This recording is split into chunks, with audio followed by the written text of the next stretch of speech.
Welcome to Helzold Speedway in Heusden-Zolder, the only speedway track in Belgium for the 2024 staging of the Speedway Gouden or Golden Helmet, one of only a couple of meetings held at this venue every year, the other being the Master of Speedway. This year's event was sadly rained off halfway through, but what a contrast today. Scorching hot conditions for a meeting featuring 5 different classes of racing and some 50 heats across the course of today on 2, 3 and 4 wheels. We begin with heat number 1 for the 500cc national category, supporting the international division here today.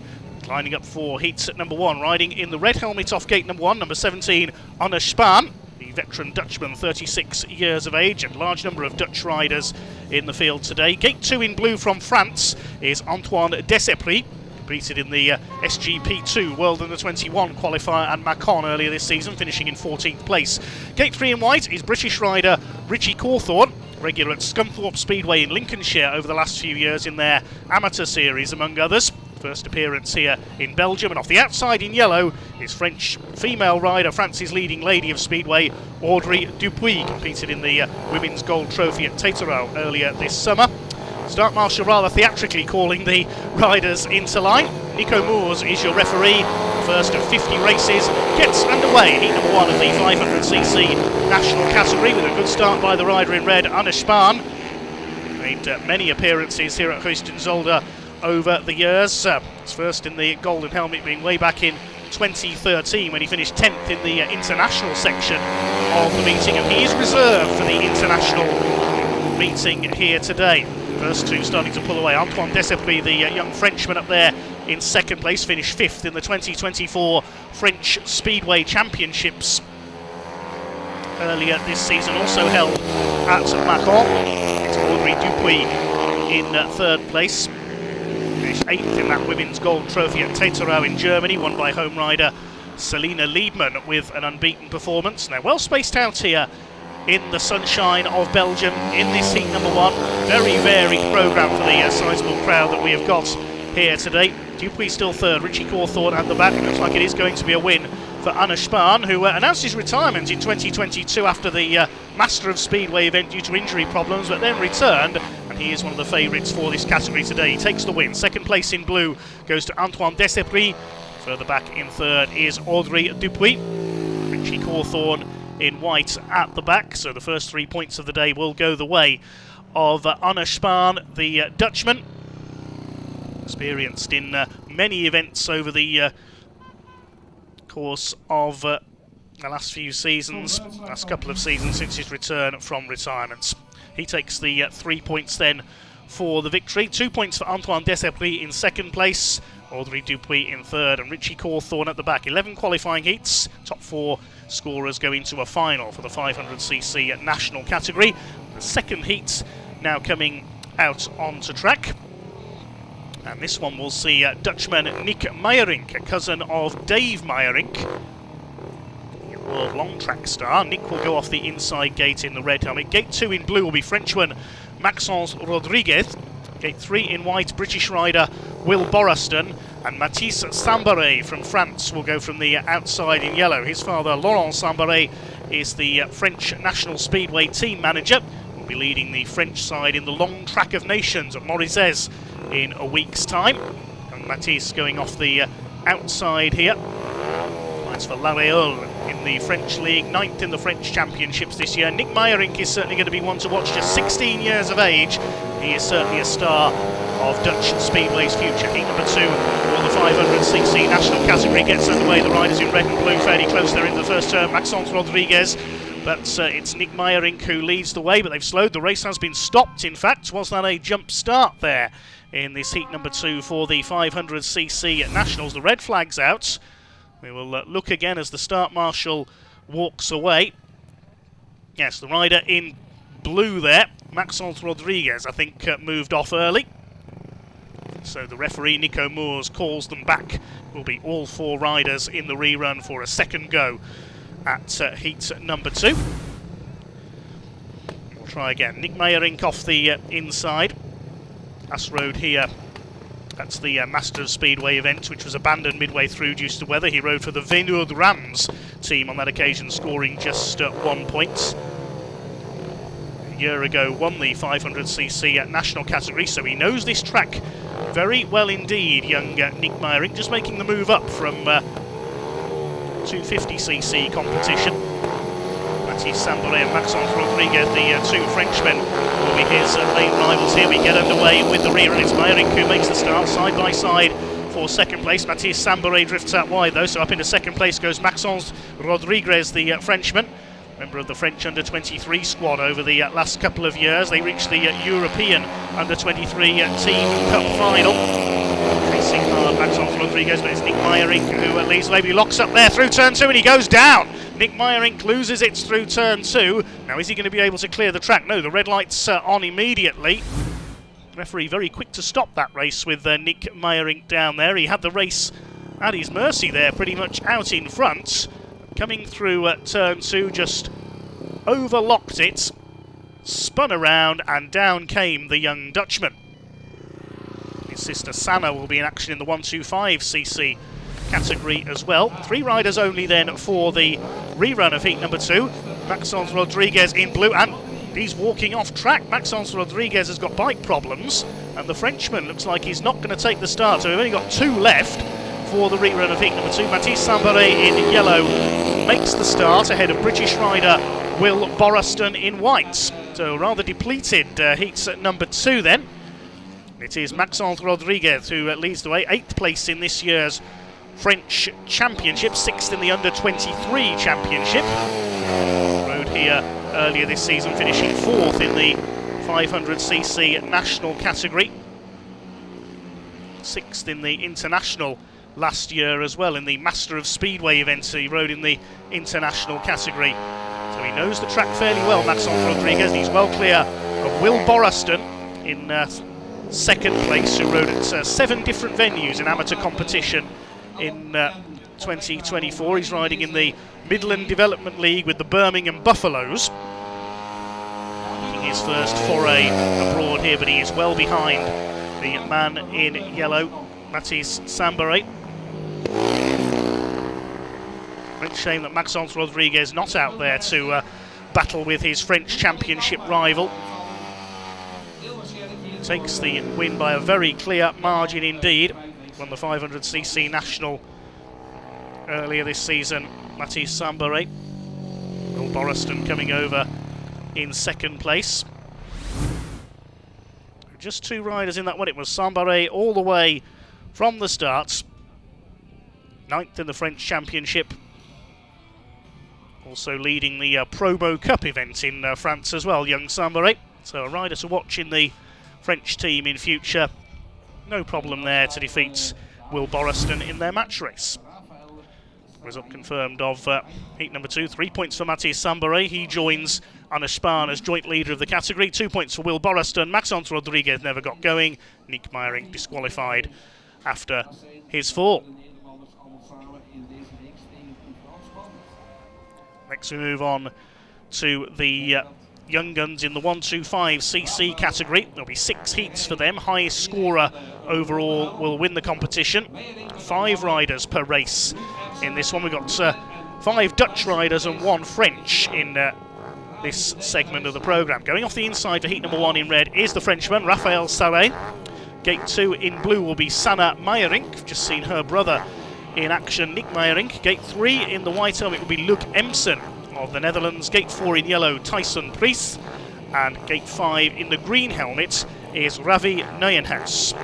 He's had some good results on 85cc machines this season. 6th on a 125cc in the Dutch Nationals at Veendert as well. He could be one to watch. He makes a great start from the outside, and he's already clear as the young guns go for it into the first turn. Second place in blue, it is Sanna Meijering, coming under a bit of pressure there from Luc Emsen around the outside. Luc was second here earlier this season in a 125cc category behind young Frenchman Boris Charbonnier, and he's gone through into second place. Sanna Meijering goes down to third, one of 2 young ladies racing in the 125cc category, I should say, here today. Isa Duursma is the other. She'll be out in the second heat a little later on. They start to string out. It is Ravi Nijenhuis in green who leads the way. Second place in white is Luc Emsen. 2 young Dutchmen going clear. of Sanne Meyerink in third place. Raphael Sarre, the young Frenchman, in fourth place, and Tyson Priest at the back. Taking a wide line there off turn number 4 as they go into the final lap. It's just between these two out in front. Luke Emson giving chase in white. He's reeling in. Ravi Neuenhuis is going to have a look down the inside here in the final turn. They're almost overlapping side by side. Luke Emson up the inside. This is great stuff between the 1-2-5s. He forces Neuenhuis out wide, and Emson snatches the win. Great ride by Luke Emson to take the win. There's a battle for third place as well. Sanne Meyerink in blue takes third. Raphael Sarre for France is fourth, and Tyson Priest will complete the finishes. Cracking last lap there from Luke Emson. I don't think Ravi Neuenhuis knew he was there as Luke came through on the inside. These two in action here earlier this season in the 125cc category, so they know the circuit. That was a great dive down the inside. Luke Emson to snatch the win, and he picks up 4 points to start off his day. Ravi Neuenhuis scores 3, Sanne Meyerink 2, Raphael Sarre 1, and Tyson Priest at the back yet to get off the mark. So great stuff from the young 125cc riders. Now, we said we've got action on 2, 3 and 4 wheels today, and here's something completely different. Ever seen kart racing on a speedway track before? Yep, that's what we've got for you. There are 5 drivers here. There'll be 5 races for them. They're all from Germany, these speed kart racers. Going off gate number 1 in red for heat 1 is Thomas Rath. Gate 2 in blue, Axel Puschke. Gate 3 in white, Detlef Remper. And gate 4 in yellow, Markus Tork. A championship in Germany for these karts. He's led by Markus Tork, so he should start as the favourites in yellow. Away they go. They howl their way down towards that first turn. It is Markus Tork in the green number 31 kart who has made the start. Second place in white is Detlef Remper, chased by Thomas Rath in the red helmet. Throwing it sideways there around the turns. They're certainly spectacular, these speedway karts. This is something certainly I've never seen before. As Markus Tork gets away into the lead. There's a challenge on for second place. A bit of pushing and shoving there. Thomas Rath has a look up the inside on Detlef Remper. At the back in blue is Axel Puschke. Markus Tork, the leader of the German Championship at the moment, by 5 points ahead of Tobias Albers, who we'll see out racing later on. Third in the points is Axel Puschke, who's having a look up the inside. Oh, he clips the back of Thomas Rath and spins out. They're facing the wrong way there, Axel Puschke, and the red flags go out. Stuck there on the inside of turn 2. Red flags are waving, but I don't think the rest of the drivers have seen them. Might be a bit too dusty. They're still going. Now I think they've seen the red flags. They couldn't see in the dust there. Axel Puschke, third in the championship in Germany, going for the inside on Thomas Rath. Clipped the side of him and round he went. Couldn't get the kart going and he stalled the engine. So Axel Puschke is disqualified from speed karts heat number 1. It will be 3 drivers only for the rerun. Waiting for the all clear here to get this one underway. Thomas Rath off the inside in red. Detlef Remper, gate 3 in white. Markus Tork, gate 4 in the yellow helmets. Revs are up and away they go. It's another good start by Markus Tork from the outside. Second is Detlef Remper in the white helmet. He raced here the first time that the karts appeared at Heusden-Zolder back in 2018, was second on that occasion.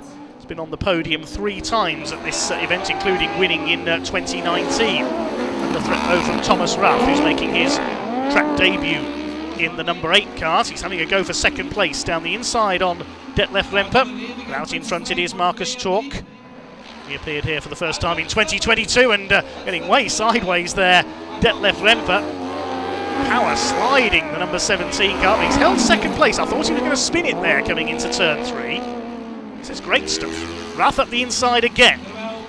All for second place. Markus Tork's got away in the lead.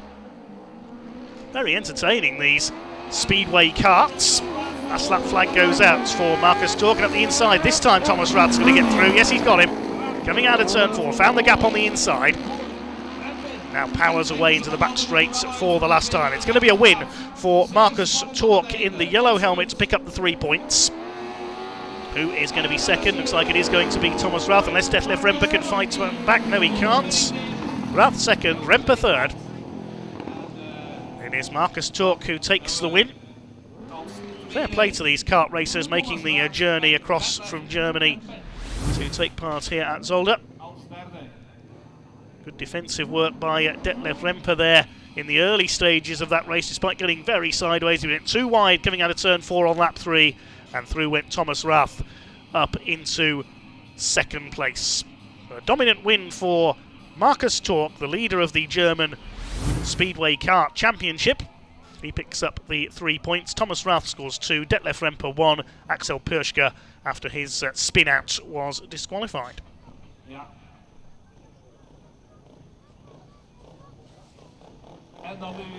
Next up is heat number 3 for the 500cc national category, with a slightly uneven number of riders. We'll only see 3 riders at the tapes for this one, so no rider in red. It will be Theo Bernard going from gate number 2 in the blue helmet, the Frenchman. Gate 3 in white is the lone Belgian in the field, Joris Teybers. And gate 4 in yellow, it is Anne Spahn going for 2 wins out of 2. He's on 3 points, the winner of heat number 1. Theo Bernard going from gate number 2 in blue, 12th in the French National Speedway Championship this year and 8th in the under-23 class. Also appeared at Macon in the SGP2 qualifier, the rain-affected events, qualifying for the World Under-21 Championship, but he finished down in 16th place. See how he gets on here. First rode at Heusden-Zolder back in 2019 when he finished in the 500cc national class in 9th place. Gate 3 in white, Joris Teybers, Belgian Open champion. He won that yesterday. First champion to be crowned in 10 years here in Belgium.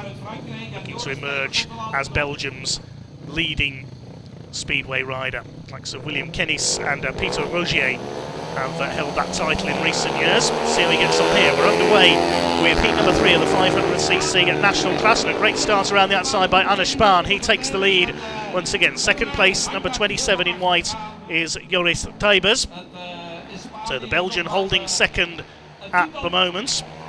Further back in third place is the Frenchman Theo Bernard for a bit of a slow start, but he's up the inside, goes through into second place down the home straight. Teybers attacking back again, gets out of shape though, and drops back a little. Drops back quite a long way actually. He was very out of shape there through turns 1 and 2. The leader is well clear in this one, Anne Spahn, certainly the most experienced man in the 500cc national field here today. Appeared in the golden helmets many times over the years. I believe this is his 7th golden helmet meeting appearance since that debut in 2013. He is well clear in yellow and black. Or in second place now, Theo Bernard, the Frenchman, and Joris Teybers, the new Belgian Open champion, is down in third place. Only 3 starters though, so he will pick up a point as long as he keeps going. The win goes to Anne Spahn. He's unbeaten after 2 rides. Second place in the blue helmet goes to Theo Bernard, and Joris Teybers comes over in third place. Of course, Belgium more famous for motocross than speedway over the years. Many world and European champions in motocross have hailed from Belgium. Joris Teybers looking to put them on the speedway map as well. Got out of shape there coming through turn 3, straightened up. That's allowed Theo Bernard to find the momentum out of turn 4 to take that second place. But it was all about Anne Spahn up front, who makes it 2 wins out of 2. 6 points so far then for Anne Spahn. He takes the lead of the 500cc national category. Don't forget the top 4 scorers go through to the final. 2 points for Theo Bernard and 1 for Joris Teybers.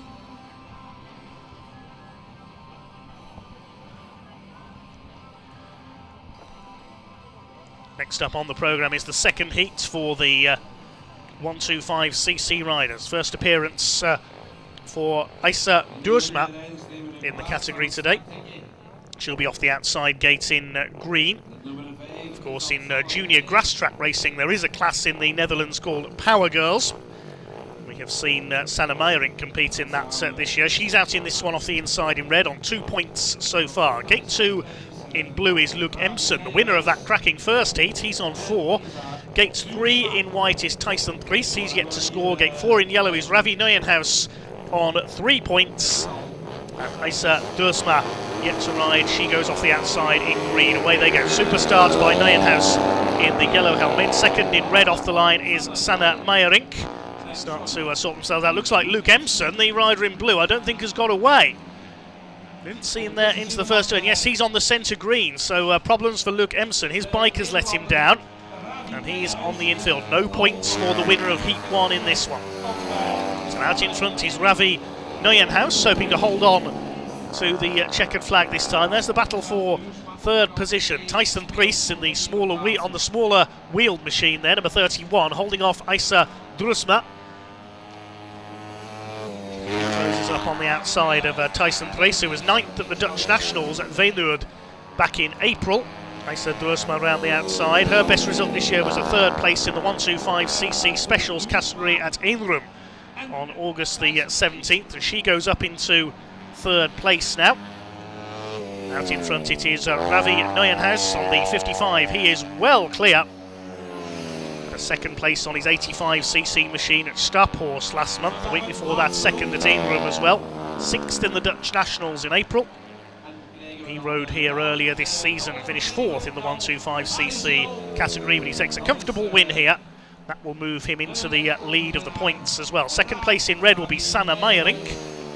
Very prolific racing family from the Netherlands, the Meijerinks. Isa Duursma will take 3rd. Great to see so many young female riders coming into the sport in recent years. Isa the latest of them. Tyson Priest will take 4th. Main battle in that one was for 3rd place. Tyson Priest holding that 3rd place in the initial stages, but Isa Duursma making her way around the outside on turn 4. Good little scrap there for the 2 points for 3rd place. Bad luck there to Luke Empson, his bike letting him down at the start. The win going to Ravi Neuenhuis moves him into the lead of the category on 7 points. Sanne Meijerink moves on to 5. Isa Duursma and Tyson Priest on to 2 and 1 as they open their accounts, while Luke Empson remains on 4. Met de mannen van de Speedcars, en dat is Axel Porsche. Heat number 2 for the karts, out on track next. One category we won't see out just yet will be the sidecars. With some 3-wheel racing a little bit later on.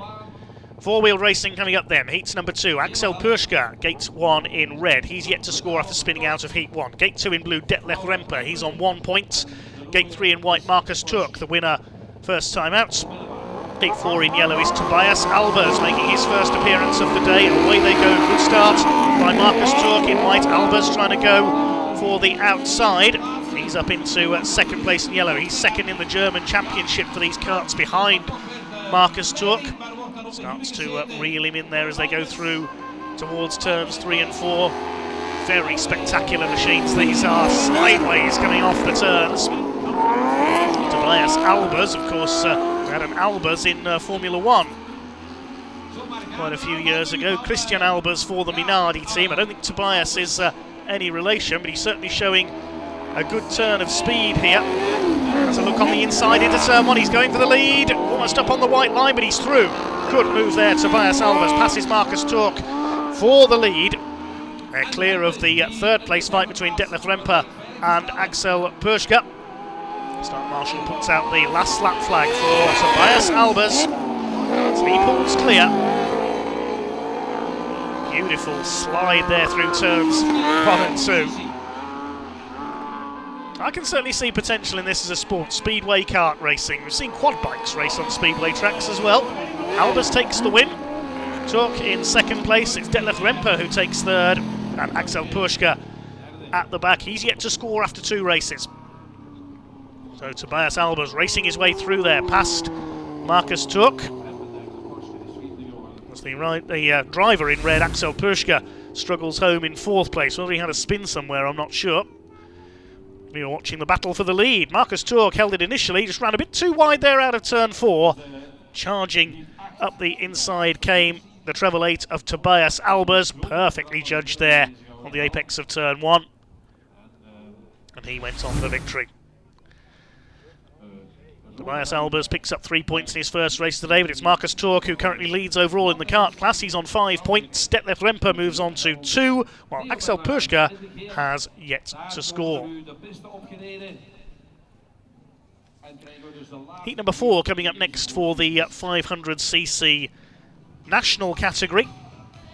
Moving effectively into the second round of races for them. This one will see Antoine Desepris, the Frenchman, going off gate number 1 in the red helmet. He's on 2 points, second first time out to Anne Spahn. Off gate 2 in blue, it is Nick Meyering looking to make up for a spill while leading his first ride. He's yet to score. Gate 3 in white is Mathis Sambaré, the Frenchman. He's on 3 points, won heat number 2 against Will Boraston. Gate 4 in yellow, it's Theo Bernard. He's on 2 points, second to Anne Spahn last time out. After this, we'll be going into the international golden helmet programme. We have Alex Raby to take you through the international portion of today's meeting. Taking their time to get into position here. Oh, Anton Desepris with some problems there, I think, in red. Yep, his bike is on the centre, so it looks like Antoine Desepris is not going to start, unfortunately. So we've seen Maxence Rodriguez have bike problems, and now Desepris as well. 3 riders only then for heat number 4. Meyering, Sambaré and Bernard. Away they go, and it is Nick Meyering, the young Dutchman, who gets away well, clear into the lead around the first turn, getting dusty out there. Once again, second place in the white helmet is Mathis Sambaré, upholding French honour with Antoine Desepris a non-starter. Mathis Sambaré giving chase. Won the 500cc national category in the meeting that was not completed earlier this season. The Masters of Speedway event, which was curtailed by rain, but Sambaré was on top in the 500cc national category, having to give best to Nick Meyering here, who runs very wide there out of turn 4. Had a win in the 500 nationals category in 2023 at the April events. Then in September 23 at the Golden Helmet event was second to Dutch lady rider Nienke Siebersma. Also won an event here at Heusden-Zolder in July last year, with 3 meetings held last year, and Nick was in the top 2 at all of them. So he really is one rider to watch for the future here. He's well clear, making up for that spill first time out. He's clear of Mathis Sambaré. Theo Bernard further back in 3rd position. And Nick Meyering is certainly going to make up for that no score first time out as he comes in to pick up 3 points. Sambaré in 2nd place, Bernard in 3rd. Antoine Desepris sadly a non-starter with that bike issue. But Nick Meyering could give Anne Spahn a run for his money, I reckon, in the battle of youth and experience from the Netherlands here today. Certainly impressive there. So Nick Meyering it is who takes the win, 3 points for him. Mathis Sambaré moves on to 5. Theo Bernard on to 3 points, and Antoine Desepris, having dropped out, remains on 2.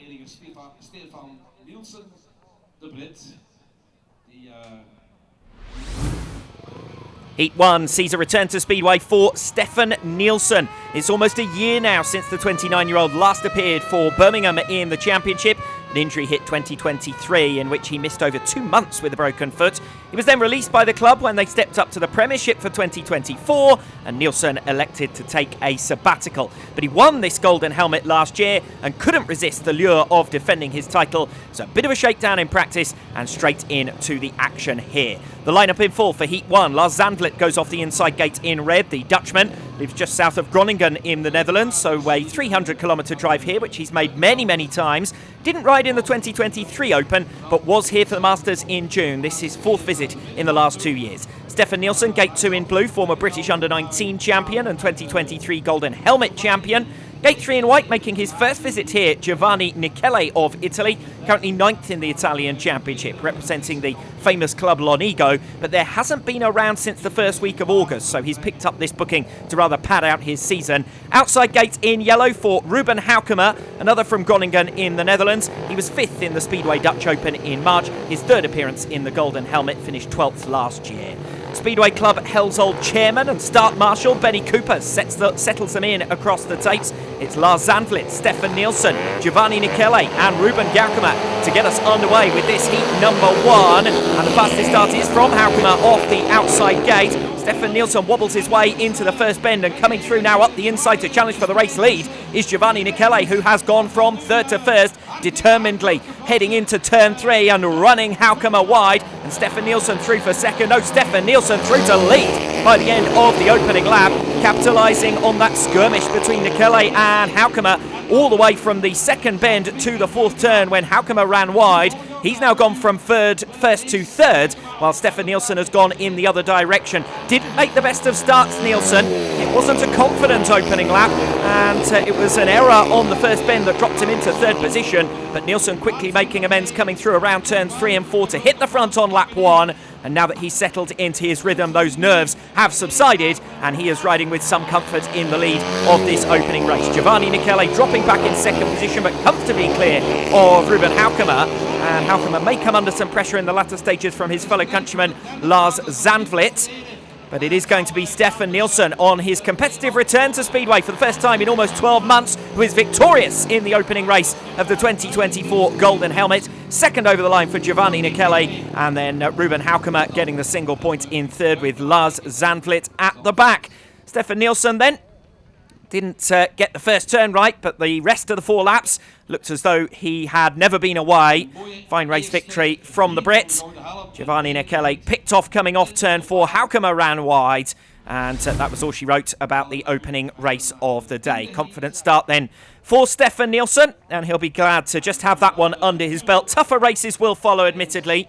The draw for his second ride is going to be a bigger challenge. We'll see what Stefan Nielsen is made of there. Faster start going to Haukema off the outside gate, but he ends up in third position, passed by Michele, and then the pair of them picked off by Stefan Nielsen at the end of lap 1. Nielsen with the 3 race points, then Michele with second, Haukema in third, and Zandvliet fails to score. A race-winning return to competitive Speedway for Stefan Nielsen. En dan zien we nu de volgende rijders het terrein opkomen. Heat 2 now, and a first visit to Heusden-Zolder for Sebastian Köstler, Austria's brightest youth prospect. Put in an excellent shift in front of our cameras for the SGP2 qualifier at Macon in May. Races for Lublin in the Under-24 Extraliga in Poland, but he hasn't appeared there since June, so he's been picking up some international bookings. Visits to Italy in June and July, Ludwigslust in Germany, appeared in the Czech Under-21 Championship, and then an open meeting in Zarnowice in Slovakia 3 weeks ago, Debrecen in Hungary a fortnight ago. So Köstler certainly putting in the miles to build his career, and he is very much among the favourites this afternoon. Goes off the inside gate in red for this Heat 2. Alongside him in blue, Stain Piper rode in the Youth 125cc class on his last visit in 2019 with his brother Ace, now both of course in the senior age group. Gate 3 in white, Mika Meyer, 4th in the 2023 Golden Helmet. Only dropped 2 points during the heats, but came home at the back in the final. Likely to provide Köstler's toughest competition, I'd say, in this one. Outside gate in yellow, Ben Eichen, another 125cc graduate, 11th here at that level in 2019. Heat 2 then gets underway. Fine start off the inside gate from Sebastian Köstler. Mika Meyer's just going to creep around the curb here on the first 2 bends to lead Ben Eichen. Eichen coming back at him though confidently down the back straight to recover second position. Can he get it stopped in time though to meet the apex of turns 3 and 4? Well, no. Mika Meyer has managed to prize his way past a good duel for second place on the opening lap, and Eichen continuing on that slightly wider line, giving Mika Meyer something of an advantage now and a buffer as they head down the back straight on lap number 2. Eichen still eyeing up a manoeuvre for second position, but all of that on the opening lap has allowed Sebastian Köstler to break comfortably clear at the head of the field. Eichen still working hard here, trying to make lines around the outside on turns 1 and 2. But in these baking hot conditions, the dust already kicked up as early as the second race of the day, and Eichen has to go back to the inside then on turns 3 and 4. We'll see what he can manage now in the closing stages. Again, swinging wide into turn 1, building up his momentum to carry down the back straight. He will have the advantage going into the third turn. Mika Meyer covering the line quite nicely. Eichen as tight to the white line as he possibly can be. Drag race down to the line and a photo finish, but for me, Ben Eichen's just nicked that off Mika Meyer in the run to the checkered flag. Super ride throughout that Heat 2 from Ben Eichen, determined on the opening lap to get around the outside of Mika Meyer. Meyer then coming back through for second place, seemed to have that position consolidated, but Eichen certainly didn't give up. All the way around the outside on turn 1 to give himself a slingshot shot and make a long straight of it down the back straight for the final time, and carries that momentum through on the inside of Mika Meyer, coming off the final turn with a race to the line side by side. And for me, on a first viewing, it's Ben Eichen who nicked it away from Mika Meyer, and indeed, that's the way the referee sees it as well. So it's victory, comfortably so, for Sebastian Körsler. Pillar to post, takes the flag, but the action was for second position, and Mika Meyer ultimately losing out to Ben Eichen. Stijn Piper at the back. Good race there for second position in heat number 2. Heat 3, and a rare on-track appearance for Theo Piper. At 44 years of age and in the twilight of his career, Piper last raced regularly for Berwick in 2022, was eliminated from the Long Track World Championship last year, and has since turned his focus to his son's Speedway careers, and all three racing today. But you'd have to say, even after his on-track break, Theo should be a podium contender. Heat 3, probably the toughest of this opening round. Michael West goes off the inside gate in red. Has a good pedigree in these individual competitions. He was third in the open meeting in La Motte-Landeron at the start of this month, beating likes of Körsler and Meyer, who of course he faces here today. And then 7th in the Zarnovica Golden Helmet last weekend in Slovakia. Gate 2 in blue, René van Wieler, semi-finalist in the last 2 editions of the Golden Helmet, rode in the Masters here in June, captain of the Helzold Stars. Gate 3 in white for Emil Milbury, also visited here for that meeting in June and won his opening 2 rides before the rain-off. Second here in an open meeting in June of 2019, Theo Piper, who's hoping to go one better here today. Heat number 3 then, with Michael West, René van Wieler, Emil Milbury and Theo Piper underway. Piper with the fastest start from gate number 4. Can he get all the way across? Yes, he can. Michael West will give chase. That inside gate not quite working as well for him as it did for Körsler last time out, but West sends it down the inside of Piper to force his way through going into the third turn. Piper desperately clawing his way back to the inside, but West is already through. Nice ride from the young gun Michael West, and the veteran Theo Piper now looking over his shoulder, knows the attack will come in from the Swede. Emil Milbury sitting in third place for the moment, with René van Wieler out at the back. Milbury moving off the curb there on turns 3 and 4, under pressure from van Wieler as they come in to start another lap. Milbury now moving to the mid-track line. Van Wieler's alongside him, and oh, the bike goes from underneath. Emil Milbury there going around turns 1 and 2. Wonder whether that was a chain failure or something more severe, but either way, Milbury taking a sudden crash to the earth, and the red flags are going to have to come out here, although I have to say the ride is continuing for the moment. There was some doubt as to whether the referee wanted to put on the red lights there, but eventually the marshals have brought a halt to heat number 3. We'll have to go again with that one after that spill, unfortunately, for Emil Milbury. They're just coming around turns 1 and 2, battling for third position ahead of René van Wieler, trying to close down Theo Piper, and the Swede coming to grief, and for the moment still down on the circuit as well, so some concern for him. Unfortunately, our first stoppage of the day. Good ride in the early stages from Michael West to get through on Theo Piper, and Piper was then looking around him with Emil Milbury right on his tail, but not able to find a way through, and ultimately coming down with what was clearly a mechanical failure. But it does mean he fails to score in heat number 3, because that one's been awarded. Michael West then your winner after his race-winning overtake on Theo Piper down the back straight on the opening lap, and René van Wieler inherits the single point in third. Bad luck for Emil Milbury there with that mechanical failure from a point-scoring position in heat number 3. Heat 4, a first ride of the afternoon for Ben Trigger in this one. Trigger, a regular in front of our cameras for the Redcar Bears and the Middlesbrough Tigers in British Speedway. In fact, he was in action at Glasgow on Friday before making the trip here. Ben finished third in a competitive 125cc lineup here in June of 2019. Returned on 500cc machinery in 2022 and won the Masters meeting. But he was only 8th in his first Golden Helmet last season. 2 disqualifications and then a last place in his semi-final, so he's certainly got something to prove here today. Heat 4, Niccolo Picotti off the inside gate in red, appeared in front of our cameras at the Grand Prix qualifier in Lonigo in May, currently 4th in the Italian Championship. Gate 2 in blue, Ace Piper, Championship League winner with Glasgow last season, riding for the Tigers again in 2024 and probably favourite for this race, particularly with Trigger off his outside on Gate 4. Jeffrey Sebesma first appeared here in the national class in 2017. He goes in the white helmet colour, made his debut in the golden helmet in 2018. This is his 5th appearance, 7th in 2022, his best result to date. Ben Trigger off the outside in yellow, the 2021 British Youth Champion, now 18 years of age. It's Picotti, Piper, Sebesma and Trigger for heat number 4. Trigger with a decent jump off the outside, but the 2 riders off gates 1 and 2 have made fast traps as well. Picotti initially showing, Ace Piper goes round him, and now Trigger thunders underneath him going into the 3rd bend. Picotti will come back at Trigger here. The race is for 2nd position. Ace Piper already checking out at the end of the opening lap. The 2 Brits now leading the way with Picotti running wide back into the 1st turn, coming under some pressure from Sebesma out at the back. So let's see if Ben Trigger's got a pace advantage here over Ace Piper. Could be telling later on in the meeting to British young guns as Picotti comes under attack once again from Jeffrey Sebesma, who this time has come through for the single points. And that leaves Picotti stranded out at the back. Picotti will move back to the inside. Thought about it there into the 3rd turn. Backed out of it ultimately, and Sebesma visibly slower than Picotti, but Picotti's not been on the optimum line, running way off the curb once again into turn 1 in a cloud of dust kicked up by the 3 riders in front of him, and it doesn't look as though the Italian can recover from that, so it's going to be a race victory for Ace Piper ahead of Ben Trigger in Heat 4, and Trigger crosses the line with some problems there, and it looks like a flat rear tyre for Ben Trigger, so does well to get it across the line, but shudders to a halt now back into turn number 1. Well, good timing on that, you'd have to say, because if it had gone sooner, he would have lost a couple of points there. But Trigger gets over the line, will score the 2 race points in heat number 4.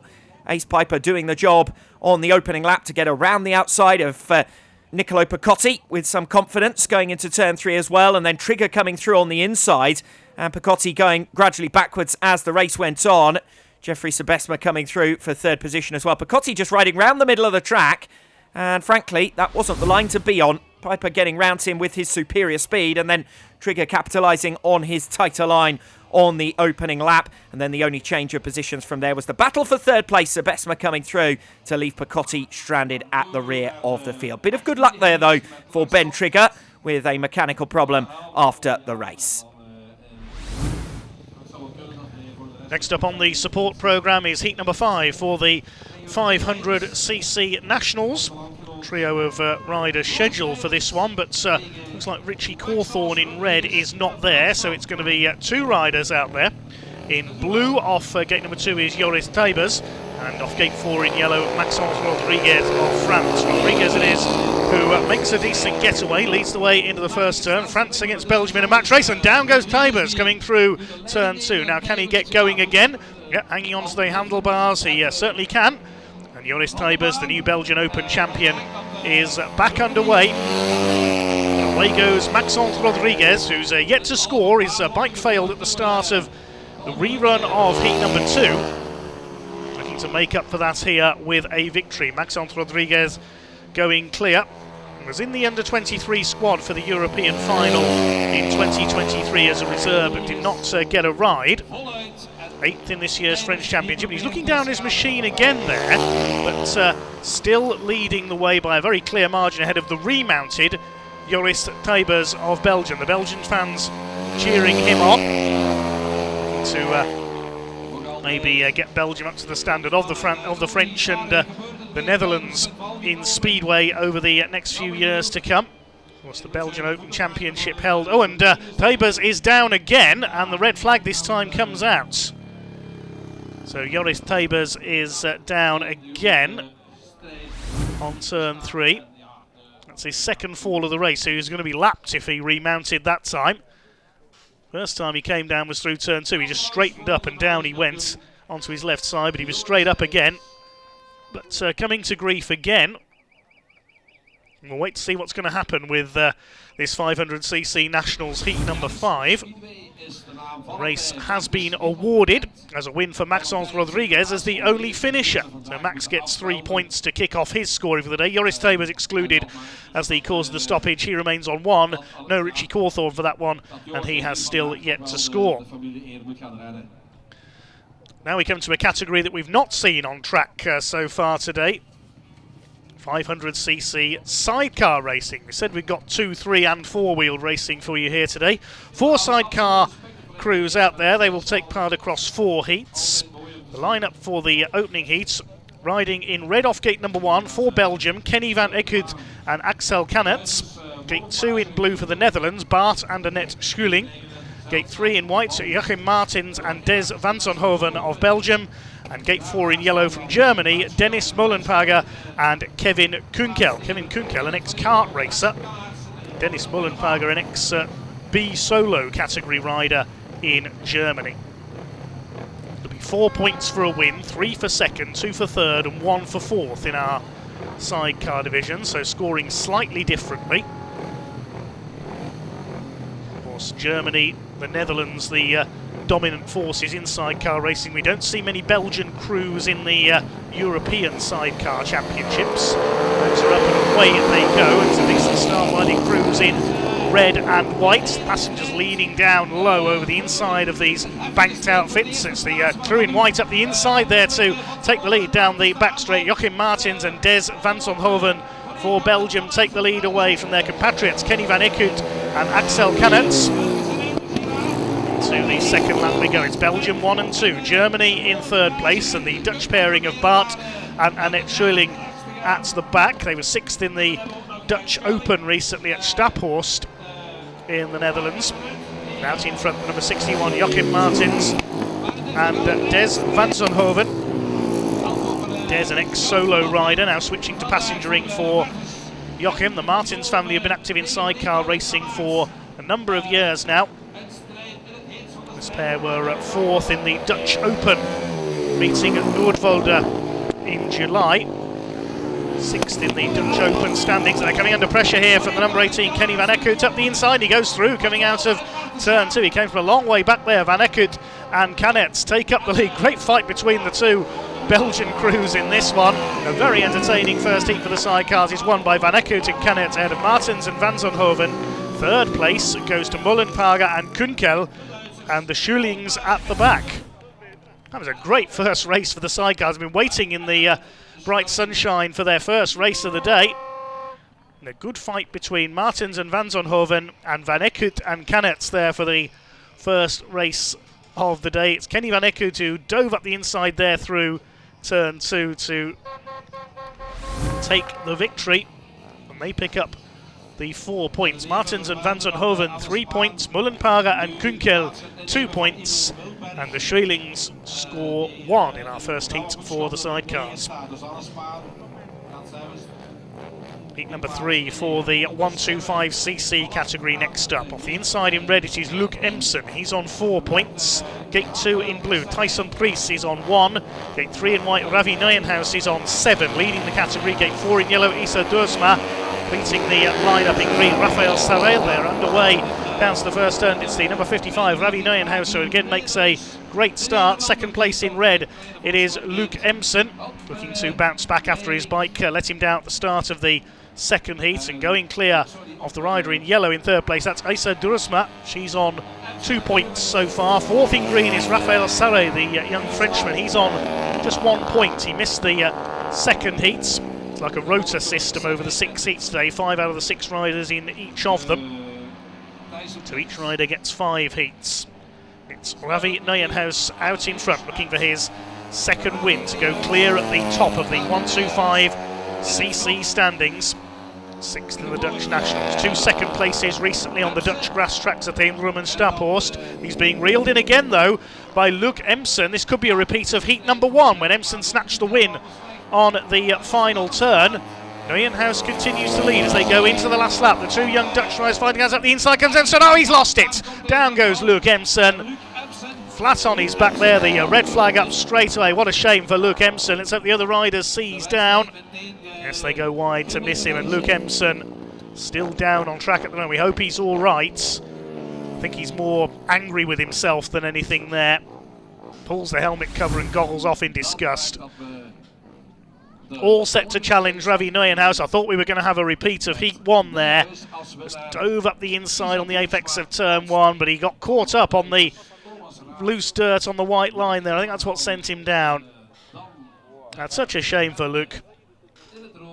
And he will be disqualified as the cause of the stoppage. The race has been awarded with Ravi Neuenhuis. The winner moves on to 11 points and clear in the lead now. Isa Drusma takes second. She's on 5. Rafael Sarrea onto 3. And Tyson Priest on 2. Luke Emson remains on 4 after 3 rides and could well now be out of contention for the victory in the 125cc category today. More kart race action coming up next. Heat number 3 for the speed karts. This one we'll see off the inside in red. Detlef Remper, he's on 2 points. Gate 2 in blue is Marcus Turk, he's on 5. Gate 3 in white, Tobias Albers, second race of the day for him, he's on 3. And Gate 4 in yellow, Thomas Rath, who is on 2 points. Axel Puschke, who's yet to score, misses this one out.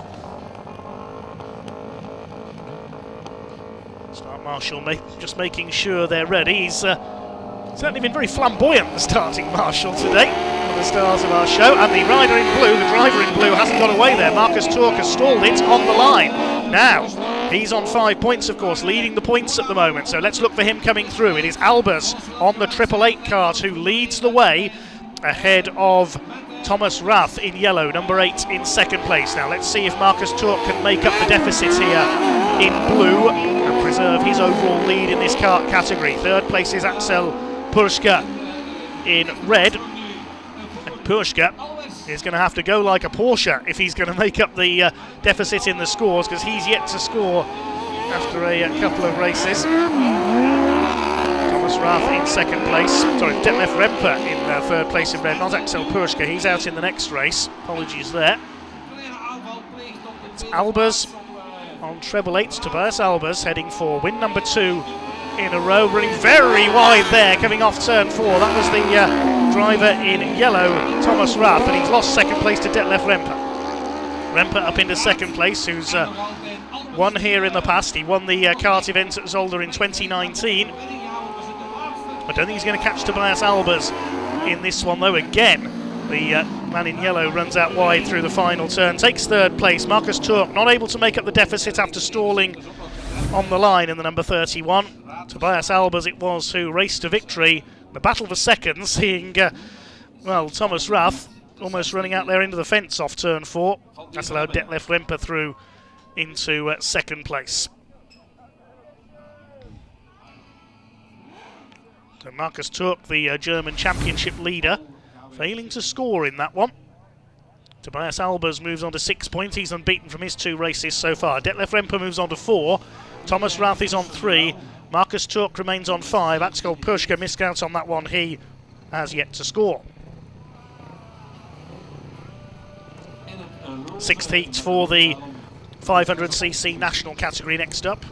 Now, interesting developments with Anna Spahn having been called up into the international programme as a reserve to replace the injured Emil Milberg of Sweden. He has had to withdraw from the national category, so he'll remain on 6 points. That's his chance of victory gone, I would say.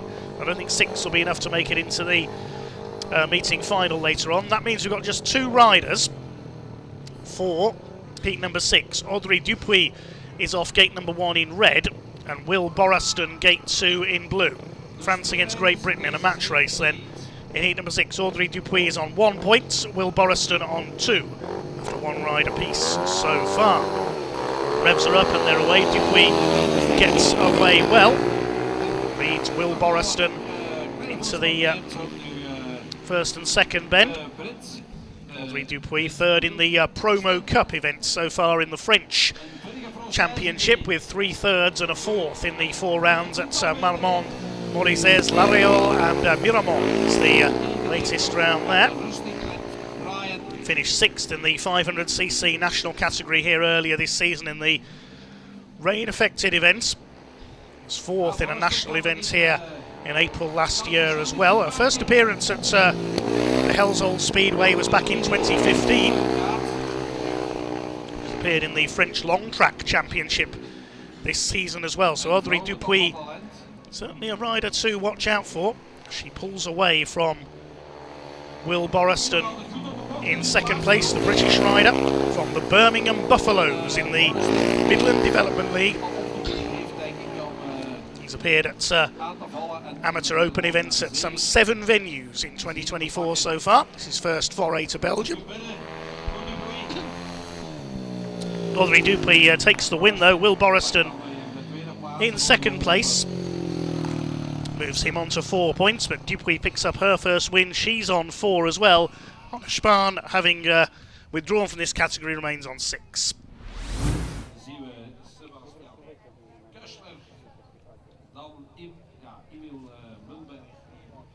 Nice non-score for Steenpiper. Ben Eiken unexpectedly claims the scalp of Mika Meyer, and a first ride spill for Emil Milbay. And it's bad news from the Swedes camp because he has unfortunately been withdrawn from the meeting. His place will be taken by track reserve Anna Spann for the remainder of the afternoon. Spann here in the yellow helmet colour. Finished as high as 5th in the 2018 Golden Helmet. Somewhat weaker company, admittedly, and he's dropped down the rankings over the last 2 seasons. The 36-year-old Dutchman gets his latest opportunity here. Heat 5 in full. Ben Trigger off the inside gate in red. Back-to-back rides for him. He was second behind Ace Piper last time out in Heat 4. Gate 2 in blue for Lars Zandvliet. Failed to score in the opening race of the day against weaker company. This could be a tough one for him. Gate 3 in white. Sebastian Körsler, imperious with his victory in Heat 2. And the reserve, Anna Spann, goes off the outside gate in the yellow helmet colour. Starting marshal pulling them into position then. First of the round 2 heat races with Trigger, Zandvliet, Körsler and Spann. The takes rise quickly on heat number 5, and it's Körsler who is the first away. Best reaction from him across the path of Ben Trigger, leaving the rest to scrap for the minor placings, and it is indeed a race for 3rd position as Anna Spann gets around the outside of Lars Zandvliet, then goes straight around turns 3 and 4 Zandvliet, so that opens a bit of a gap for 3rd and 4th positions for the 2 Dutchmen, but it doesn't look as though Ben Trigger's going to give more of a race to Sebastian Körsler out in front than Ben Eiken did last time out, or Mika Meyer in heat number 2. And Körsler, one of the star attractions in this field, the Austrian, is ripping them apart here in heat number 5, just as he did in his opening ride. Great style he's showing as well at the head of the field, and knows he can afford to ease it off even now. Looked over his shoulder there around turns 3 and 4 as he comes now into the final lap. Comfortable style on the bike, making his way through this course here in Heusden-Zolder. And it will be Sebastian Körsler with back-to-back race victories to move clear at the top of the meeting leaderboard, and leaving the other 3 to try and chase him. Körsler wins it, Trigger 2nd place, 3rd for Anna Spann, the late reserve call-up, picking up a point in his opening ride of the afternoon. Lars Zandvliet still scoreless after his 2nd ride of the day. Well, easy enough that one. Heat 5 for Sebastian Körsler. The battle was out at the back. Anna Spann getting through on Lars Zandvliet down the back straight, and Zandvliet then out of control into the 3rd turn.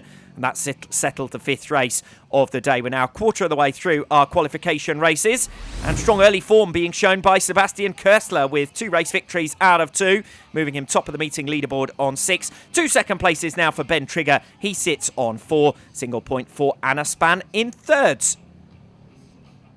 On now to Heat 6, and watch out here for Heat 3 winner Michael West. The Australian has a growing profile in his homeland, having made it into the Australian Championship the last 3 years, and crowned Australian Under-21 champion last winter. This is his first season in Europe, racing in the Under-24 Extraliga for Gorzów. Did have a setback with a broken left collarbone in his SGP2 qualifier at Ludwigslust in June. Was ultimately forced to undergo surgery in July to have that injury plated, but he returned in time to be named for Australia at Son 2.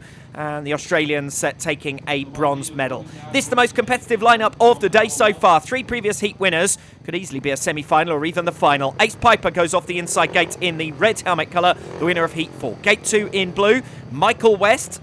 West scoring the race victory in Heat number 3, passing Theo Piper in his opening ride. Stefan Nielsen goes off Gate 3 in the white helmet colour, the winner of Heat 1. And off the outside gate in yellow here, Mika Meyer. He was beaten by Sebastian Körsler and then passed in the run to the line by Ben Eichen in his opening ride. So Meyer really needs to score big here to put himself back among the lead contenders for a top 8 spot. Remember, after 20 qualifying heats, your top 8 will go through to the semi-finals. The scores will be reset. It's effectively the Speedway Grand Prix format, but in miniature here over a single day in Heusden-Zolder. Confident start for Stefan Nielsen, first time out off the Gate 2 position.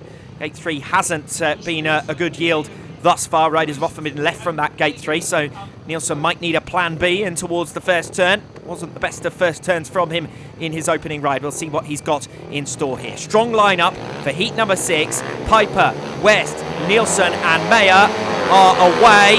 And Nielsen has actually made a good jump off gate number 3, and Nielsen arrives level at the first turn with Ace Piper, but he's going backwards now, either side of him. Michael West on the inside, Mika Meyer on the outside. Nielsen back to the inside going into the third turn to see if he can at least recover a consolation point from Mika Meyer, but Meyer's wise to that one, covers the inside ground coming off turn 4. Piper bursting away up at the head of the field, but he's leaving the door wide open, running the slightly wider line, and Michael West is now tagged right back onto his tail. So good race as we anticipated in this Heat 6 strong lineup. All 4 riders could potentially have been the race winner. It is Ace Piper who had the inside gate, and that certainly worked into his hands quite nicely because Stefan Nielsen was out level with him into the first turn. Nielsen got moved mid-track coming off the second bend, and he found himself in absolute no man's land. And Michael West, having come through into second place at Nielsen's expense, is now attacking on the tail of Ace Piper, busting a gut around the outside line on turn 1. Look at the momentum he now carries down the back straight. Well, we've seen him force his way through before to pass Theo Piper in heat number 3, but he's not going to be close enough to Ace Piper in heat 6. And it's Piper who goes back to back to join Sebastian Körsler at the top of the meeting leaderboard and registers the first defeats of the day for both Michael West and Stefan Nielsen. Nielsen, in fact, failing to score in heat 6 with Mika Meyer ahead of him. So Nielsen with some head scratching to do, I suspect, before his third ride. Great effort from Ace Piper off the inside gate. Nielsen level with him into the first turn, moved aside, and then West came around the inside and Meyer around the outside, leaving Stefan Nielsen stranded at the back. Good pursuit from Michael West, but ultimately didn't have the pace advantage over Ace Piper and no way to carry his momentum through to the front. So West drops a single point, his first drop point of the meeting. Stefan Nielsen drops 3, so only 3 points his score for the victory first time out in Heat 1, while Ace Piper joins Sebastian Körsler at the top of the meeting leaderboard on an unbeaten 6-point score. Well, after that power-packed heat last time out, some lesser-ranked riders here in Heat 7 and an opportunity for one of them to take their first heat win of the afternoon. We've got René van Wieler going off the inside gate in the red helmet colour. Third place for him first time out in a 3-rider Heat 3. Gate 2 in blue, Niccolo Picotti, lively opening ride, but ultimately came in at the back in Heat 4, so he's yet to score. Stain Piper goes off Gate 3 in white, also looking for his first points of the meeting. Tough opening ride, beaten by Körsler, Eichen and Meyer, and the outside gate in yellow here for Heat 7, Giovanni Michele. So the 2 Italians meeting here off Gates 2 and 4. Between them in the white helmet colour is Stain Piper. Just 15 years of age, born in Edinburgh, races for Scunthorpe and Sheffield in the British Speedway National League. Starting Marshall trying to call them into line then for heat number 7. Van Wieler off the inside, Picotti off gate 2, Piper off gate 3. Michele, the highest score of this quartet first time out, he is on 2. Now under starters' orders. Heat number 7 goes, takes up, and the fastest start is with Picotti off gate 2 in the blue helmet colour. Closes the door to Van Wieler going into the first bend, and Van Wieler then has to back out of it coming off at turn number 2. Stain Piper hasn't had the best of starts this race. He's now trying to challenge Giovanni Michele for the single point, and he's got round Michele nicely there coming off the 4th turn. So Piper will now give pursuit to the 2 race leaders, but he's gone wide again on turns 1 and 2, opening the door briefly to Michele before bursting clear. That should be Piper clear in 3rd position now. Has he got enough pace to close down the 2 early race leaders? Picotti looking much more in control this time than in his opening ride when he went gradually backwards, having briefly hit the front.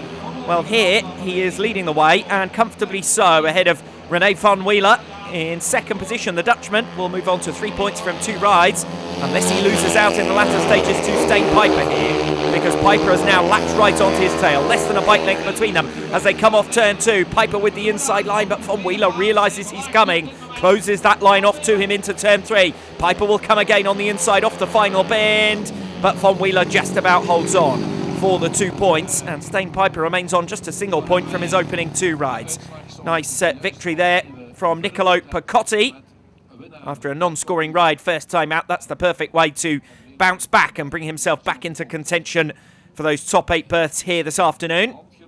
Picotti making his way back to the pits then may well come to rue those drop points from his opening ride, because he really should have had the measure of at least Sebesma in Heat 4. This time, though, he was able to pull comfortably clear, leaving Stain Piper to deliver the entertainment there from the back, passing Giovanni Michele boldly around the outside on the opening lap, hunting down René Von Wheeler, and only coming up narrowly short on that final lap. Just needed another lap or so, you fancy Stain Piper there to get on terms. So Piper remains on just a single point from 2 rides. Michele remains on just 2 points. Picotti's victory moves him level with Von Wheeler on 3 apiece. Heat 8 then next up, Theo Piper versus Ben Eichen, the key matchup here. Both riders managed second places in their opening rides from the outside gate. This in the red helmet colour is Ruben Haukemer. He'll go from the inside with single point, scored first time out, also from that gate 4 position. Haukemer beating fellow countryman Lars Zandvliet back in heat number 1. Alongside him here in blue will be Ben Eichen.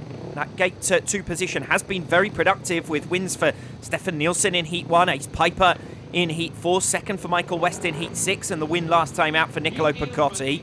Toe Piper's got to be the pre-race favourite going off gate 3 in white, the veteran, former long track world championship regular. Second behind Michael West in his opening ride, Heat number 3. And off the outside gates here, Jeffrey Sebesma, he's on a point from Heat 4, beating Niccolo Picotti, but Picotti bounced back to a win last time out, so Sebesma will see what he can do from gate 4 here. That outside gate position hasn't yet yielded a race victory. It's been the inside 2 gates that have been largely favourable thus far. Heat 8 settling in then, riders looking down at the magnets, and we are underway. Piper with a fire off at gate 3, and it's Theo Piper the first to show, and Ben Eichen's crowded out going into the first bend, so once again he's got to do his work from behind.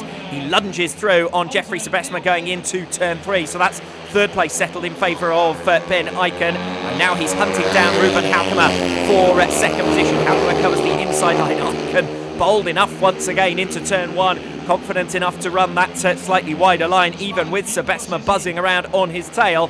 Eichen's gapped him, now he's got the inside run, and an opportunity coming off turn 4, a little bit wayward there was Haukemer, and through for 2nd place comes Ben Eichen. So providing plenty of the entertainment here this afternoon thus far. Strong first ride from him to get up and alongside Mika Mayer in the run to the checkered flag and take 2nd place from him in Heat 2. He's got a little bit more ground to cover though this time around against Theo Piper, and I don't think he's going to be able to steal the race victory. We have got a bit of a scrap going on for the single point. Haukemer now coming under pressure from Sebesma, his fellow countryman. Eichen is closing the gap to Piper, but he's not going to get there in time, not quite. And it is Theo Piper who wins ahead of Ben Eichen in 2nd. And Ruben Haukemer gets the single point in 3rd, with Jeffrey Sebesma failing to score this time in heat number 8. So easy ride that from Theo Piper.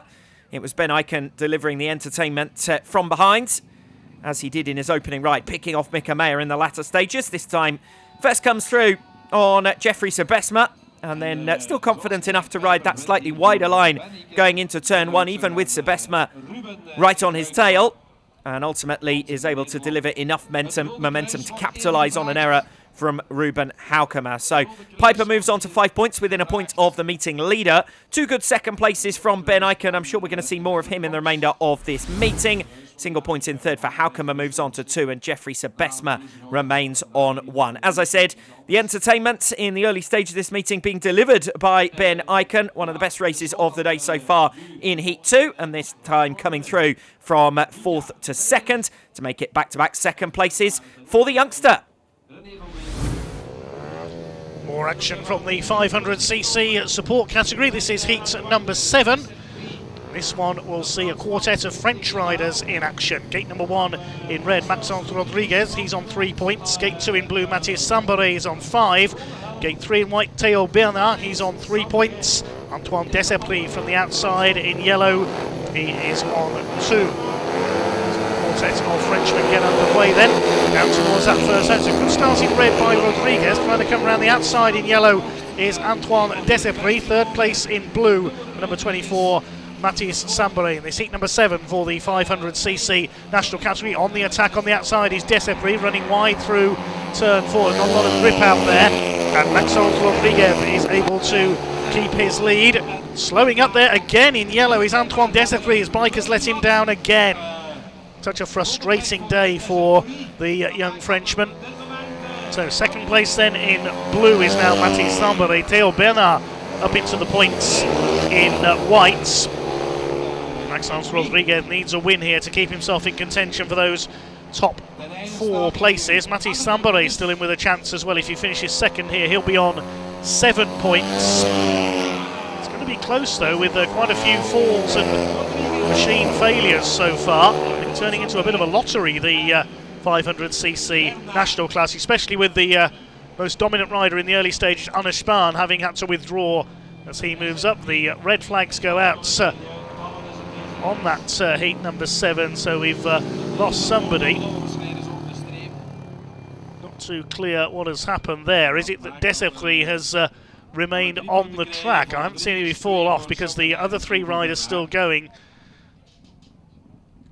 Is it because Desepris has pulled up close to the track? Yes, he's on the outside, on the far side. You have to pull to the inside so you're not in danger of being collected by another rider who should run wide or fall off. So that race being stopped early. Maxence Rodriguez will be awarded the victory.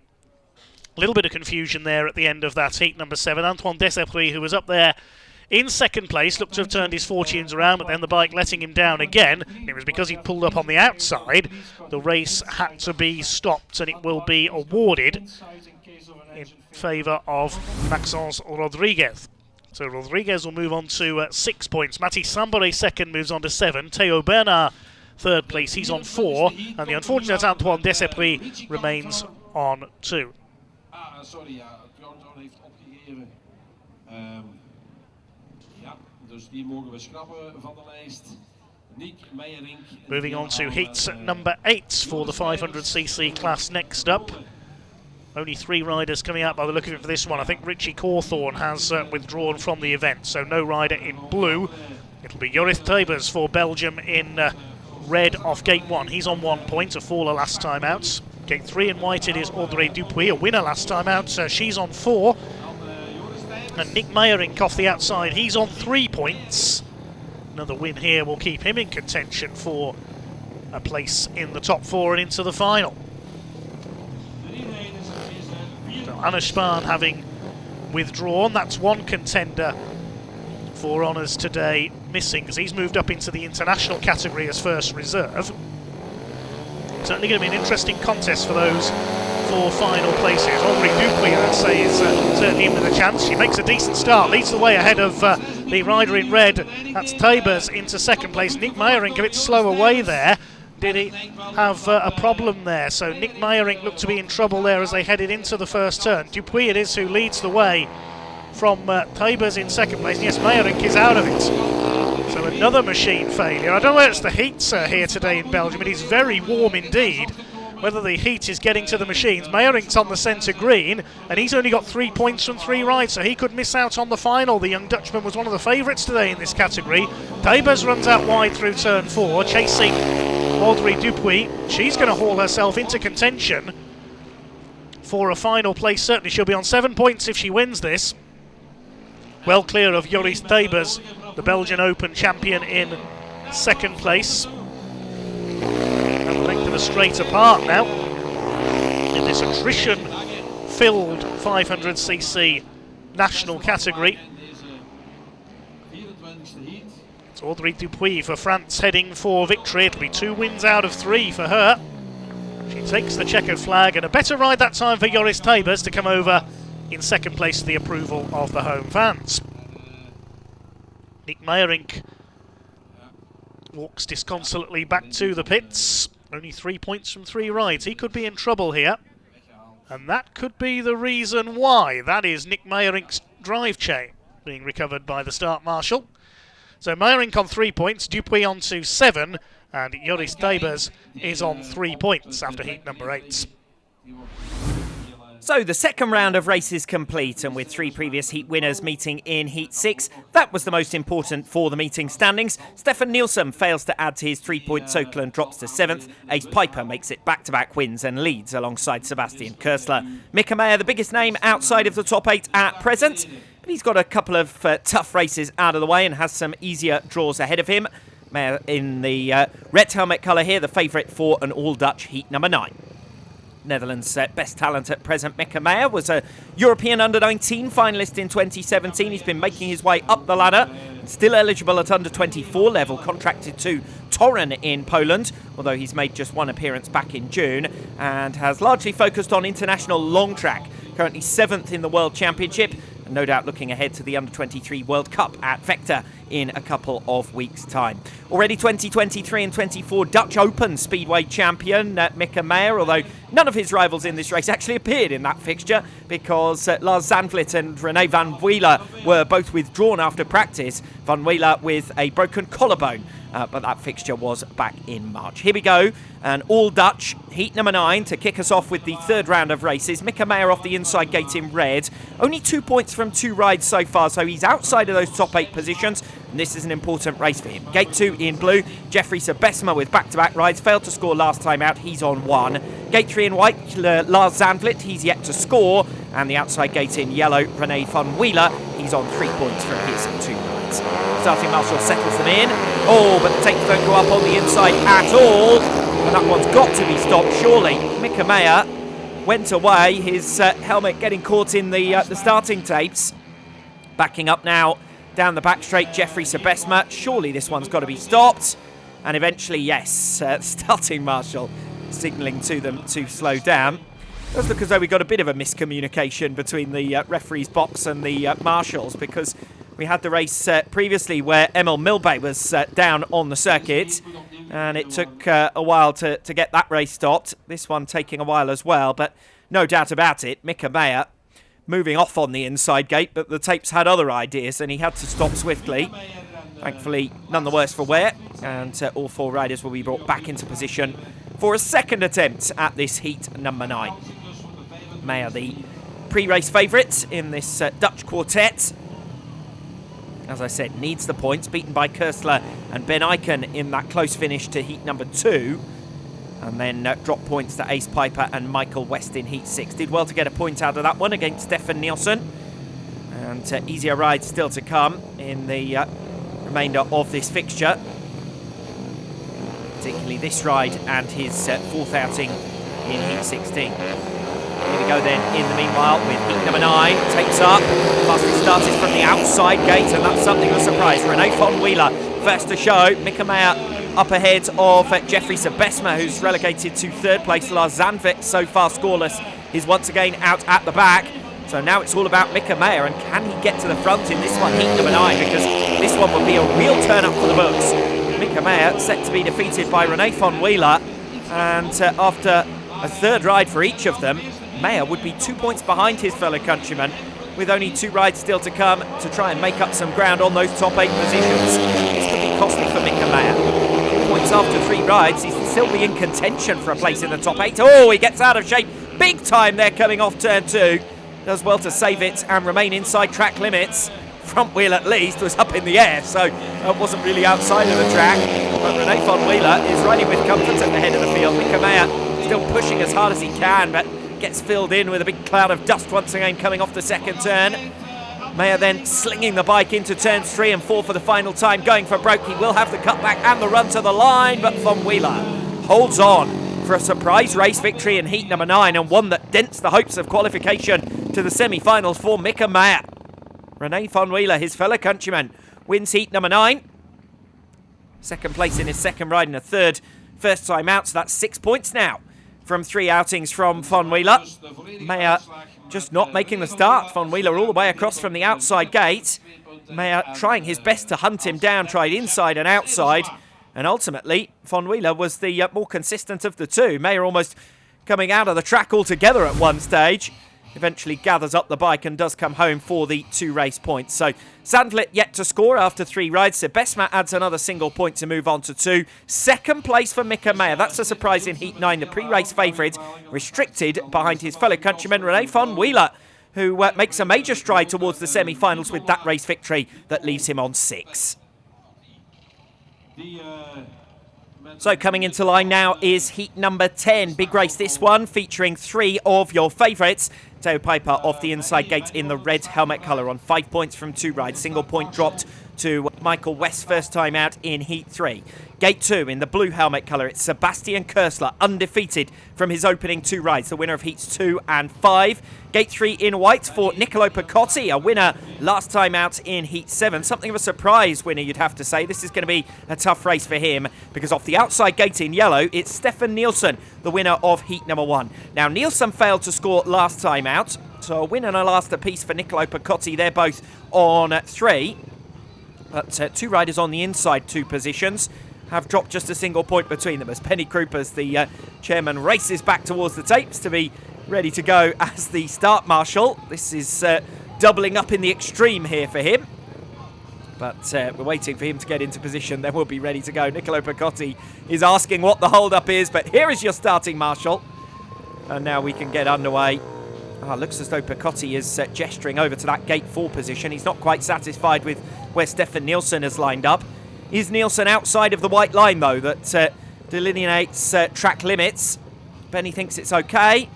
Picotti doesn't agree. But everyone's settling into position now. Stefan Nielsen looks as though he'll have a fresh patch of dirt then. Can he make good use of it? Gate 4, we saw take a race victory for the first time last time out through René Von Wheeler. Heat number 10 then, so far unbeaten, Sebastian Körsler off gate 2, and he's completely missed it. And it's Nielsen indeed who is the best to show. Theo Piper from the inside gate in second place. Körsler only now released from behind. Niccolo Picotti down the back straight. Picotti sends it in from a distance back going into that third bend. Körsler should have the better line coming off turn 4, but he's only racing for the single point here. Picotti trying to claim another big scalp here, runs very, very wide around turns 1 and 2. And Sebastian Körsler looks a shadow of the rider who won so imperiously in heats 2 and 5. Picotti again going wide. He's trying to chase down Piper here for second position. So much for taking the single points. He looks racy enough to hunt down the 2 leaders. Picotti, though, again, he seems to go wider and wider with every lap. He's an all-out entertainer, that's for sure. And again, chasing back wheels going into the third turn. Up and alongside Theo Piper. Well, it's full marks for effort here from Niccolo Picotti. A single point might be all his reward as, again, he overcooks it into turn 1. And this time, Körsler is completely alongside him and through for third position. Picotti with extreme speed down the back straight. The only one really trying the wide outside line. Brings himself back alongside Körsler, but it will be Körsler in the run to the finish who holds on for third place. Another great ride from Niccolo Picotti. It's not going to be rewarded with any points, unfortunately. But what an entertainer he was in Heat 4. He rode a good ride in Heat 7 to take the win. And that's the best ride for no points you're going to see, I think, this afternoon from Niccolo Picotti. Stefan Nielsen will take all of the applause up at the head of the field. Fine start off gate number 4, all the way across 2 of the pre-meeting favourites in Theo Piper and Sebastian Körsler, who, as I said before we went tapes up, had only dropped a point between them coming into that one. Both defeated there, and Körsler somewhat fortunate in the end to collect the single point because Picotti appeared to have the speed advantage over him. And Körsler's extreme speed from his opening 2 rides, heats 2 and 5, evaporating there. He will collect a single point to move on to 7, along with Theo Piper. Second place for him moves him on to 7, but Stefan Nielsen doubles his total on to 6 with a comfortable race victory in heat number 10. 4 riders already up at the tapes for Heat 11. We've got 2 under-19 talents from inside and outside gates who you'd have to say are the favourites here. Ben Eichen goes off the inside gate in the red helmet colour. 2 really well-earned second places for him thus far and 4 points to his name. Anna Span, the meeting reserve, goes off gate 2 in the blue helmet colour. First ride was Heat 5. And off the outside gate picked up a point at the expense of Lars Zandvliet. Gate 3 in white, Giovanni Michele. He's on 2 points, scored in the opening race ahead of Haukema and Zandvliet. And off the outside gate here in the yellow helmet colour, it is Ace Piper. Comfortable favourite for this race winner of his opening 2 rides, heats 4 and 6. But that was both from inside gates. Now 2 outside starting positions with gate 3 in his next ride, heat number 13. Starting marshal brings them toward it, and we're underway. What a flyer that was from Ace Piper. Might even have been anticipated there off the outside gate, but it's Piper the first to show, and Icon only narrowly ahead for second position of Anna Span. Manages to open a bit of a buffer though as they go in towards turns 3 and 4. Reserve's done a decent job coming in from the cold, you'd have to say. The 2 race leaders are those you would have anticipated. Icon now moving up to the outside line midway around turns 1 and 2, and again he's got plenty of pace from behind. He's just not making the fastest starts, Ben Icon. He'll need to correct that in the latter stage of this meeting, because overtaking has been at a premium on a day where the conditions have been baking hot and where there's been an awful lot of dust. Icon, though, managing to make some alternative lines, and he is closing down Ace Piper at the head of the field. Could it be Ben Icon, who is the first rider to lower the colours of Ace Piper? Piper now heading into the closing stages, your race leader. Again moving to the outside line, but Piper's covered him off, and that should be good enough now. Ace Piper, already the winner of heats 4 and 6, has claimed some nice scouts this afternoon already. He'll claim another against his under-19 rival Ben Icon, who is restricted to second place. Third over the line for Sebastian Köstler. And out at the back is Giovanni Michele. So Ace Piper from gate 4 doing the job against Ben Icon, and it was a brilliant reaction if it wasn't an anticipated start there. Piper getting away well, and Ben Icon keeping up a good pursuit. Again, plenty of pace for Ben Icon, and he's moving on towards the semi-final stages. He might just need better starts come the business end of this meeting if he's going to challenge for the overall victory. But it's 3 second places then for Ben Icon, 3 race victories for Ace Piper, and moves into a clear lead now at the top of the meeting leaderboard after that defeat last time out for Sebastian Köstler. Anna Span and Giovanni Michele on 2 points apiece, but it's Piper impressing this afternoon thus far with 3 wins out of 3.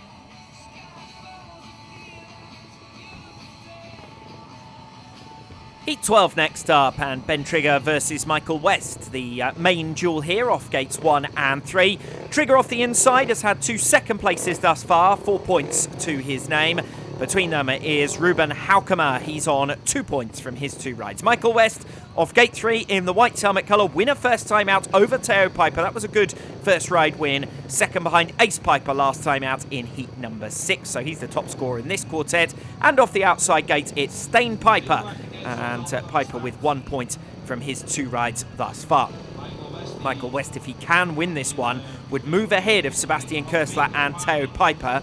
And already on to 8 points after 3 rides, would be well on his way towards the semi-final stages and put himself among the top seeds to boot. Ben Trigger looking for a win here, really, to move himself alongside Sebastian Köstler and Theo Piper. But a minimum expectation has got to be another second place for him off the inside gate. Settling them in now, Ruben Haukemer, the last rider to settle. Start marshal still trying to call them into position. We are now ready to go. Heat number 12, last of the round 3 heat races, gets underway. Trigger with a flying start off gate number 1. That's brilliant from him early on. Michael West then in pursuit, and it's up to West to do it from behind. He was able to get through on Theo Piper first time out in heat 3. Can he challenge Ben Trigger here to try and hit the front? Trigger riding a tight inside line. He knows all about hugging the curb. He has plenty of experience racing around Plymouth, the tightest track in the UK. And although this is a much longer one, the inside line has certainly been the place to be. So Trigger's going to make Michael West work hard for this one. He goes even tighter than Trigger coming off turn 4 this time around. Trigger realises he's left the door open. Michael West with his front wheel up over the white line back into turn 1, hits the front. Trigger will try to respond. Has he got the confidence into turn 3? No. West is able to close the door, and he'll hug it tight now coming off turn 4. And Michael West once again has come from behind to hit the front. He did so superbly in his opening ride, heat 3. This is going to be his second race victory of the day. Once he's got through on Trigger, Trigger unfortunately has had to concede here because West has sensational speed up front, and it will be Michael West who takes his second race victory of the day. Ben Trigger over the line for second position. still keeping himself in the hunt on points, and Stain Piper collects another consolation point for third position there after the retirement of Ruben Haukemer. But another good ride from Michael West after he pulled off a top overtake on Tao Piper in heat number 3. Took him a little longer to get through on Ben Trigger there, because Trigger had made a brilliant gate off the inside and seemed to have that heat 12 at his mercy. Sizable advantage, though, eventually eroded in favour of Michael West. So Piper moves on to 2, alongside Haukemer in the lower reaches of the leaderboard. Ben Trigger with 3 second places sits on 6. Michael West has dropped just 1 point from 3 rides thus far and moves second in the meeting leaderboard, ahead of Sebastian Kersler and Tao Piper. Good ride from him to eventually get through on Ben Trigger. Trigger realised too late that the game was up. West was already alongside him, back into turn 1, front wheel up over the white line, and West through to relegate Trigger to second place. And ultimately, West was able to pull away for a comfortable race victory. Second heat for our 500cc sidecars at the tapes then. Great race first time out between the two Belgian crews. Watch for them in blue and yellow in this one. Joachim Martins and Des van Zonhoven in blue. Kenny van Eekhout and Axel Canet in yellow. Gate 1 in red is Bart and Annette Scheuling for the Netherlands. Gate 3, Dennis Molenpager and Kevin Kuchel from Germany. Away we go, and it's the riders in blue. Joachim Martins and Des van Zonhoven who make the start this time. Up into second, it's Van Eekhout and Canet in yellow. They head the pack down the back straights, the two Belgian outfits. Maybe we'll see Belgium making an impact in years to come in the European sidecar championships as well. It's been traditionally Germany and the Netherlands who've been the strongest in 500cc sidecars over the years. The likes of Tommy Kunertz from Germany, Karl Kael, Marcus Venus, the current European champion, Marco Glory and William Matheson, the Matheson family, very prolific in sidecar racing from the Netherlands. It's Belgium on top here. Joachim Martins and Des van Zonhoven lead the way. Van Zonhoven, the former solo rider who's appeared here at many Heusden-Zolder events in the past. 6th in the Dutch Open Championship this season, this pairing. Van Eekhout and Canet competed in that as well. They finished 11th in the Dutch Open series over 5 rounds across the Netherlands. The Scheulings were down in 12th, having only competed in a couple of rounds. So Belgium finish 1 and 2. Martins and Van Zonhoven take the win this time over Eekhout and Canet. Despite the best efforts of the crew in yellow, they couldn't catch Joachim Martins and Des van Zonhoven this time. Leading all the way the crew in blue. That's a win and a second place each for the two Belgian duos. Result confirmed. Martins and Van Zonhoven the winners. Van Eekhout and Canet in second. They're both on 7 points. Then Scheuling and Scheuling on 3 points. Likewise Molenpager and Kuchel, the German crew.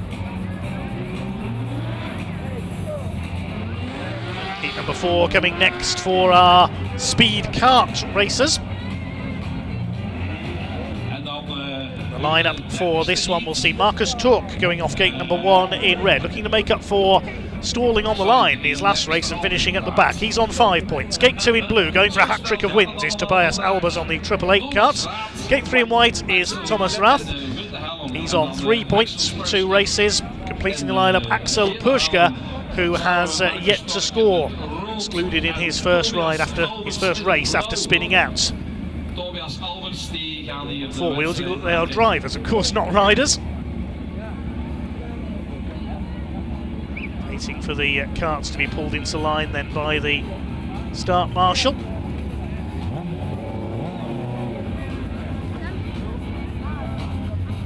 Leading the points after 3 races, we've got Tobias Albers on 6 points. Marcus Turk is on 5. Detlef Remper, who misses out on this race, he sits this out, he's on 4. Thomas Rath is on 3, and Axel Puschke no score. If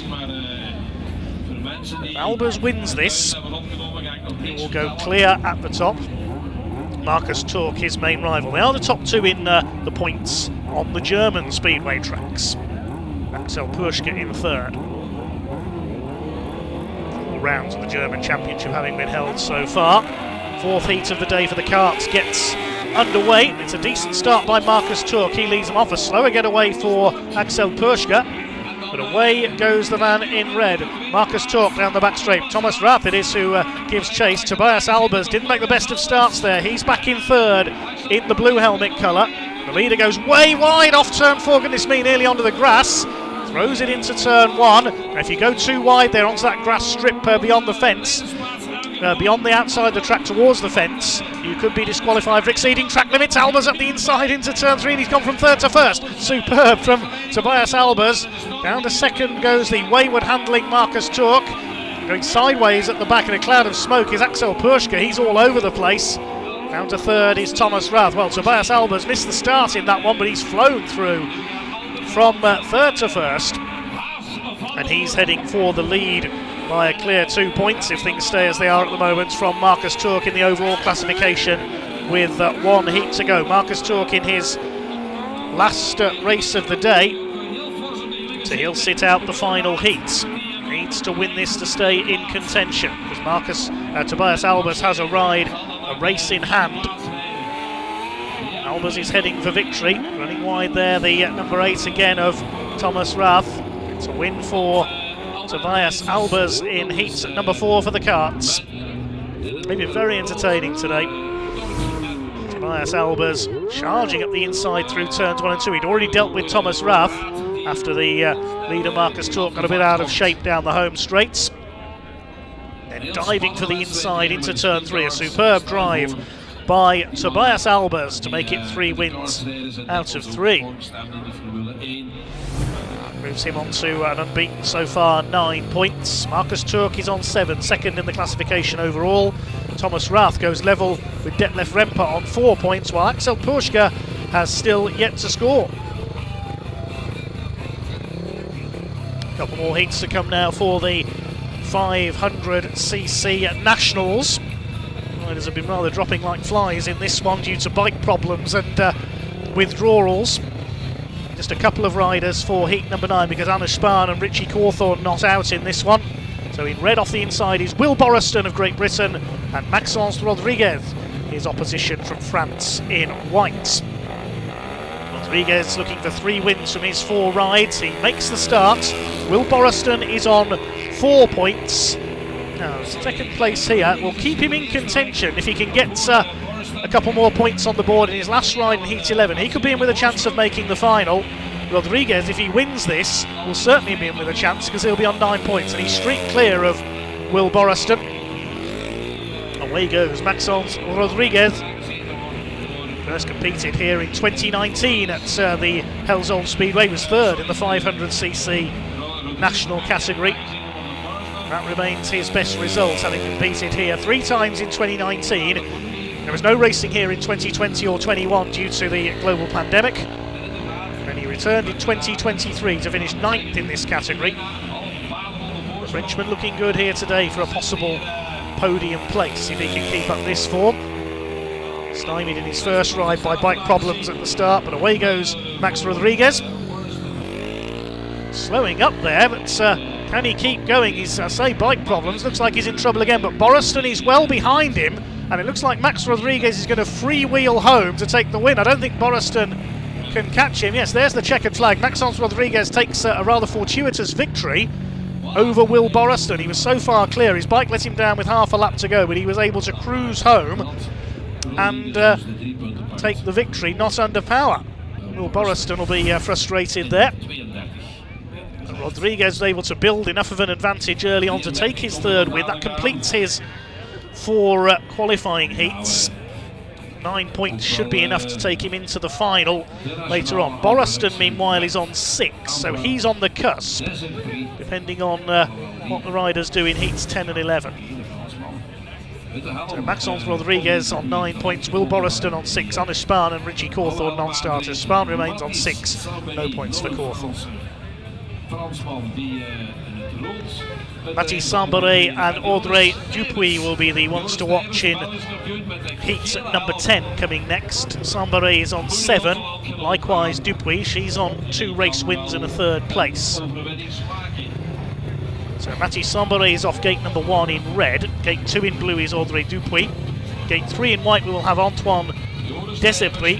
He's on 2 points, so won't make it through into the final now. And off the outside in yellow is Joris Tybers. He's on 3 points.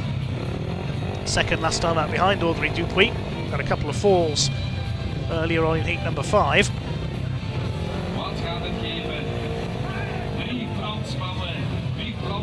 We'll have some idea after this one of who's going through into the meeting final. Zombery and Dupuis, if they can finish in the top 2 here, will look good for a final place. Maxence Rodriguez has finished his programme right, he's on 9. These two on 7. Will Borra stood on 6 without a race win. We're underway then with heat number 10. Dupuis gets away, well, it's fairly close to that first turn. There's a domino there, and down goes Joris Tybers on the outside. I think he signalled a thumbs up to the fans there. He's taking a knock to his back there, gets out of the way, so the race stops. I suspect that'll be all 4 riders back in the restart. That was a domino effect there on the first turn. Dupuis and the man on the inside had got away well, Mathis Zombery. There's the collision, and down went Joris Tybers, tumbling down onto the show. And see, he gives a thumbs up as he rolls over, signalling to his fans that he's okay. So Tybers signalling something to the referee there from Gate 4. He's not happy with something. Talking to the start marshal. All 4 riders restart. Mathis Zombery, Gate 1 in red. Audrey Dupuis, Gate 2 in blue. Antoine Desepris, Gate 3 in whites. Off Gate 4 in yellow, Joris Tybers. Desepris, I think, hoping just for a race finish this time.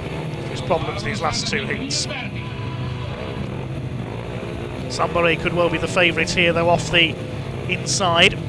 Beats in SGP3, and as I say that, Antoine Desepris, his bike's let him down again already. That's only 1 race finish for Desepris, that's his day over. He won't make it into the final on only 2 points. So 3 riders only once again then. Heat 10 gets underway.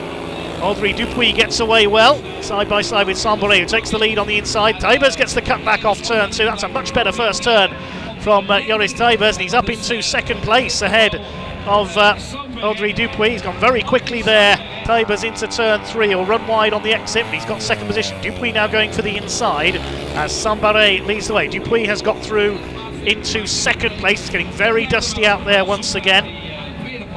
Now Zombery out in front. This means he will finish on 10 points, and down goes Tybers again. Oh, the Belgian, certainly a hard trier. He's hit the deck so many times today.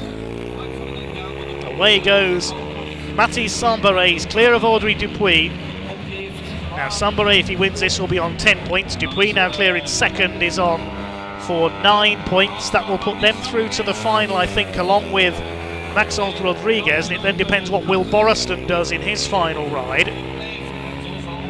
We'll pick that up a little bit later on, but the Englishman should get into the final as well, I would think.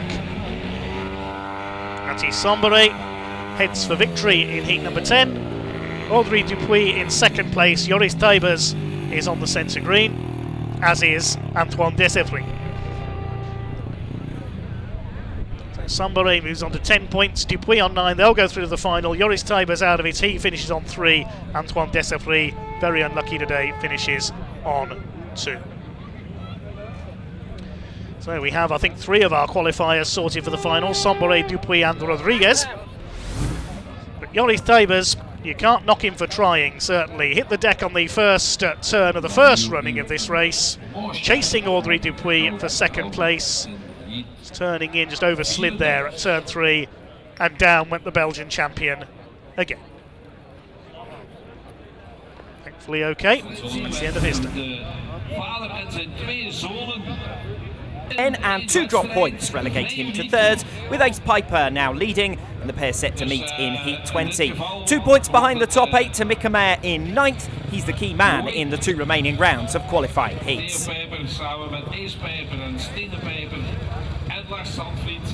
And no doubt an emotional moment for the Piper family coming up as father and both sons meet in Heat 13. Now, Theo and Ace both raced for Miramont in the French League in 2023 and in an open meeting there 2.5 weeks ago. But this time Stain joins them on track, and I'm quite confident that was contrived in the meeting draw, but it's a unique scenario nonetheless. They go off the inside 3 gates here. It's Stain who goes off at gate 1. 2 points for him from 3 rides so far, so needs a big result against his brother and father here. Theo Piper off gate 2 in blue looks more likely to make qualification. He's on 7 points, the winner of heat 8. Ace Piper gate 3 so far unbeaten on 9 points, and Lars Zandvliet, he's yet to score, goes off the outside, the odd man out. Starting marshal settles them in then. 2 brothers and a father. Speedway dynasty here of the Pipers are underway for heat number 13, and Theo Piper, the moment the tapes went up, was looking around for his 2 sons going in towards the first turn. Ace eases around him coming off the second bend, and Theo can now settle into second position. If anyone was going to lower the colours of Ace Piper, Theo Piper was possibly the least likely to want to do so. But just picking up 2 points here will be enough to move him another step closer towards the semi-final places here this afternoon. Ace Piper looking to make it 4 wins out of 4 then, and extend his advantage at the top of the meeting leaderboards. Theo Piper with a comfortable second ahead of Stein in third. It's been a tough afternoon for him. Obviously the younger brother of Ace, so still learning the ropes on 500cc machinery.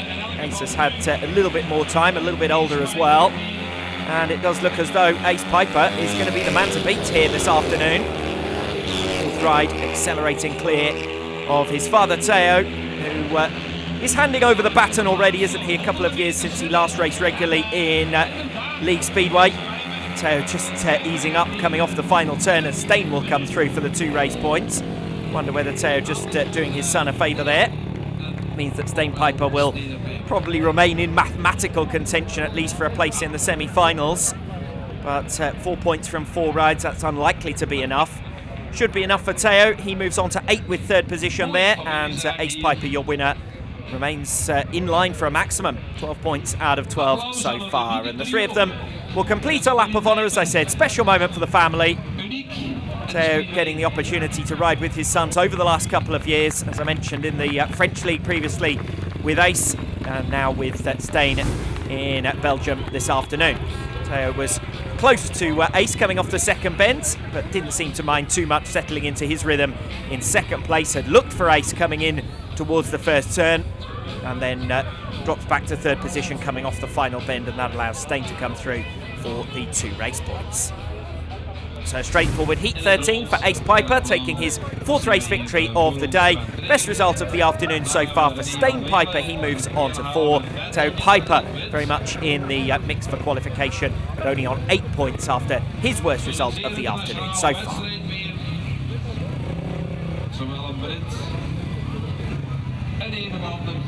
Heat 14, and an interesting matchup here between 2 bends, Icon and Trigger. The pair who will meet again in the European Under-19 qualifier at Güstrow in 6 days' time. So this afternoon, a good tune-up for both of them. Icon, a part of Germany's youth squad, made their European Under-23 team in April, as well as the European Under-19 pairs final in June. Ben Trigger, meanwhile, 4th in last year's British Under-19 final. He's received his nomination for the Euros from Neil Thatcher this year. All 4 riders here on 6 points from 3 rides, so this is an important race. Someone's got to non-score, and that's going to leave them up against it in the context of those semi-final places. For Stefan Nielsen, 6 points. It was 2 wins, heats 1 and 10. He goes off the inside gate this time. For Ben Trigger and Ben Icon going off gates 2 and 3 in blue and white respectively, it's 3 second places. Rene van Wieler, meanwhile, a winner last time out in heat number 9. Heat wins could be important in the case of a tie break needed later on. Heat 14 then, all 4 riders on 6 points. We are underway. Nielsen the first to show off the inside gate. He'll move Ben Trigger aside. Trigger comes under pressure from Ben Icon coming off the second bend. An important battle between the 2 rivals, and it's Icon up into second place, giving chase to Stefan Nielsen, the early race leader. Trigger coming back at Icon now, around the inside, coming off turn 4. Von Wheeler, after his heroic exploits from gate 4 last time out in heat 9, couldn't make the same track this time, and he's stranded out at the back as heat 14 begins to settle down. Stefan Nielsen, though, has got to be wary. He's got a tiger on his tail. Ben Icon has been pulling off some good moves in this meeting so far. He's got plenty of pace riding around the middle of this oval, and he is hunting down Stefan Nielsen. Just a bike length between them up at the head of the field. It's Nielsen who leads. It's Icon in second. It's Trigger in third. Von Wheeler looks like he's going to be the rider to miss out on scoring in this race, and that could be costly for his hopes of qualification. But Ben Trigger slows coming into turn 1 on the final lap, and Ben Trigger instead will be the rider who non-scores here in Heat 14. Race for first is going to go to the line here. Stefan Nielsen using all of his experience to hug the curb, coming off the final turn and take his third race victory of the day. Ben Eichen with second place once again. He'll move on to 8, and that is very bad news and some real drama on the final lap there for Ben Trigger with a mechanical failure back into turn 1, and Rene von Wheeler is going to pick up the single point to move him ahead of Ben Trigger on to 7. Stefan Nielsen moving on to 9 points, so well on his way towards the semi-finals. Might need 1 in his final ride just to make absolutely sure, but 9 points really should be enough to move through inside the top 8. Good pursuit from Ben Eichen once again. Just, I've said it before, but I'll say it again, he needs to be making faster starts when he comes up against the top competition like Stefan Nielsen there. Nielsen wise to that late attack from Ben Eichen and able to hold on in the run to the line. So Stefan Nielsen with his third race victory of the day moves on to 9 points, and that four-way tie is broken in Heat 14. Eichen a point now behind Nielsen on 8. Von Wheeler moves on to 7, and Ben Trigger, unfortunate this time in Heat 14, a retirement on the final lap leaves him on 6. On to Heat 15 with the 2 under-24 Extraliga riders off the outside 2 gates here, currently 2nd and 3rd in today's meeting standings. Off the inside gate in red for Heat 15, it's Jeffrey Sebesma, 2 points from 3 rides so far. Giovanni Nichele goes off gate 2, scored 2 points in his opening ride. He hasn't added to that tally since. The favourites here, and comfortably so, will be Michael West, who goes off gate 3 in white, winner of Heats 3 and 12. On both occasions from behind as well, he's shown plenty of pace. And Sebastian Körsler off gate 4, winner of Heats 2 and 5, but he lacked pace last time out in Heat 10. He was well beaten by Stefan Nielsen and Theo Piper, and could have also seen his colours lowered by Niccolo Picotti. So Körsler had a really disappointing third ride. It's important for him to bounce back here. Starting marshal settling them in. There are your 2 favourites, Michael West of Gorzów and Sebastian Körsler of Lublin. Underway, and it's Körsler with the faster jump off gate 4, and he gets there just about over the top of Jeffrey Sebesma. Decent start from Sebesma, and again Michael West has got to do his chasing from behind. He's through on Sebesma though for 2nd position as they come around turns 3 and 4. It's Körsler who leads. West almost going up the back of him though at the end of the opening lap, and it's West who seems to have the pace advantage here and tries to squeeze alongside Körsler coming off the pits turn. Körsler though, the Austrian, closes the door. West will come again. Make no mistake about that, he was very close to Körsler at the end of the opening lap, very close to him again coming off the 2nd bend. The more the race goes on though, the more Sebastian Körsler will settle into his rhythm. West tries to cut back off the 2nd bend, but that's cost him ground, moving wider there around turn 1. Inside line has been the optimum racing line throughout this fixture thus far, and that doesn't look like changing now. Sebastian Körsler has more speed than some of the other riders that Michael West has been able to make his overtaking manoeuvres against, and he's not going to get through on Körsler here. So Sebastian Körsler will return to winning ways with victory in Heat 15. 2nd place for Michael West, only his 2nd defeat of the day, and Heat 15 will be enough to book a place in the semi-final stages for both Sebastian Körsler and Michael West, who finish 1-2 ahead of Jeffrey Sebesma. He will move on to 3 points, and Giovanni Nichele a hat-trick of non-scoring rides now for the Italian. Well, Michael West having to really back out of it there off turn 4 at the end of the opening lap, having got through quite nicely on Jeffrey Sebesma for 2nd place. West then trying to carry what momentum he did have through on the inside of Sebastian Körsler coming around turns 1 and 2 on lap 2. But once Körsler had seen off that challenge, he ran slightly closer to the inside white line and was never troubled from there. So we have Körsler and West both through to the semi-final stages on 10 points, and they join Ace Piper in those top 3 positions in the meeting standings this afternoon. Meijer in blauw, Guikema in het wit en Heat 16 is a must-win for Mika Meijer. 3 opponents in this race, all behind him in the classification, and Meijer needs to beat them for the 3 points here to move himself back into the top 8 ahead of Ben Trigger after the Brits non-score in Heat 15.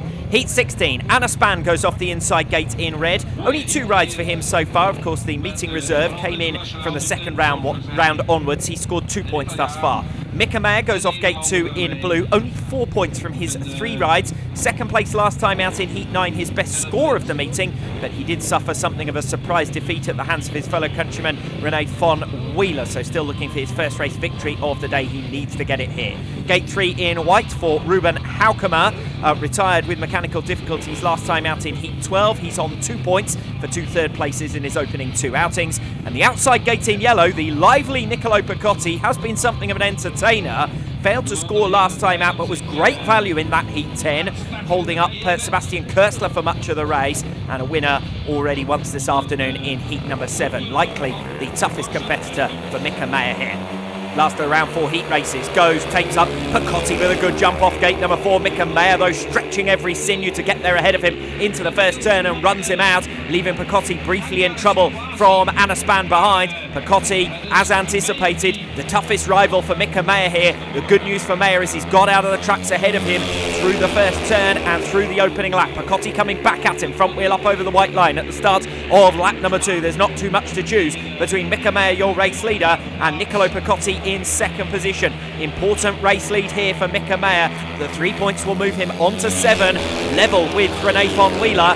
And a tough final ride still to come for Mika Meyer against Theo Piper. So the 3 points here absolutely vital to put Meyer back inside those top 8 positions. He's stretching his advantage now over Niccolo Picotti, who may well come to rue his non-score in his opening outing, the Italian. Oh, and down he goes on the final lap in heat number 16, and that looked like a mechanical failure to me, possibly a change shed into turn number 1. Picotti stops right in front of the 2 riders behind him, so the race has to come to an early stoppage. I suspect we'll see that one awarded. In fact, that is now confirmed. It's a race win for Mika Meyer. Anna Span for second place, and Ruben Haukema will collect the single point and inherit third. But initial concern there for Niccolo Picotti after a heavy spill there on turn number 1. Looked to have second place wrapped up, would have moved him on to 5 points. A non-score instead there will rule him out of contention for the semi-final spaces this afternoon, and that is a shame.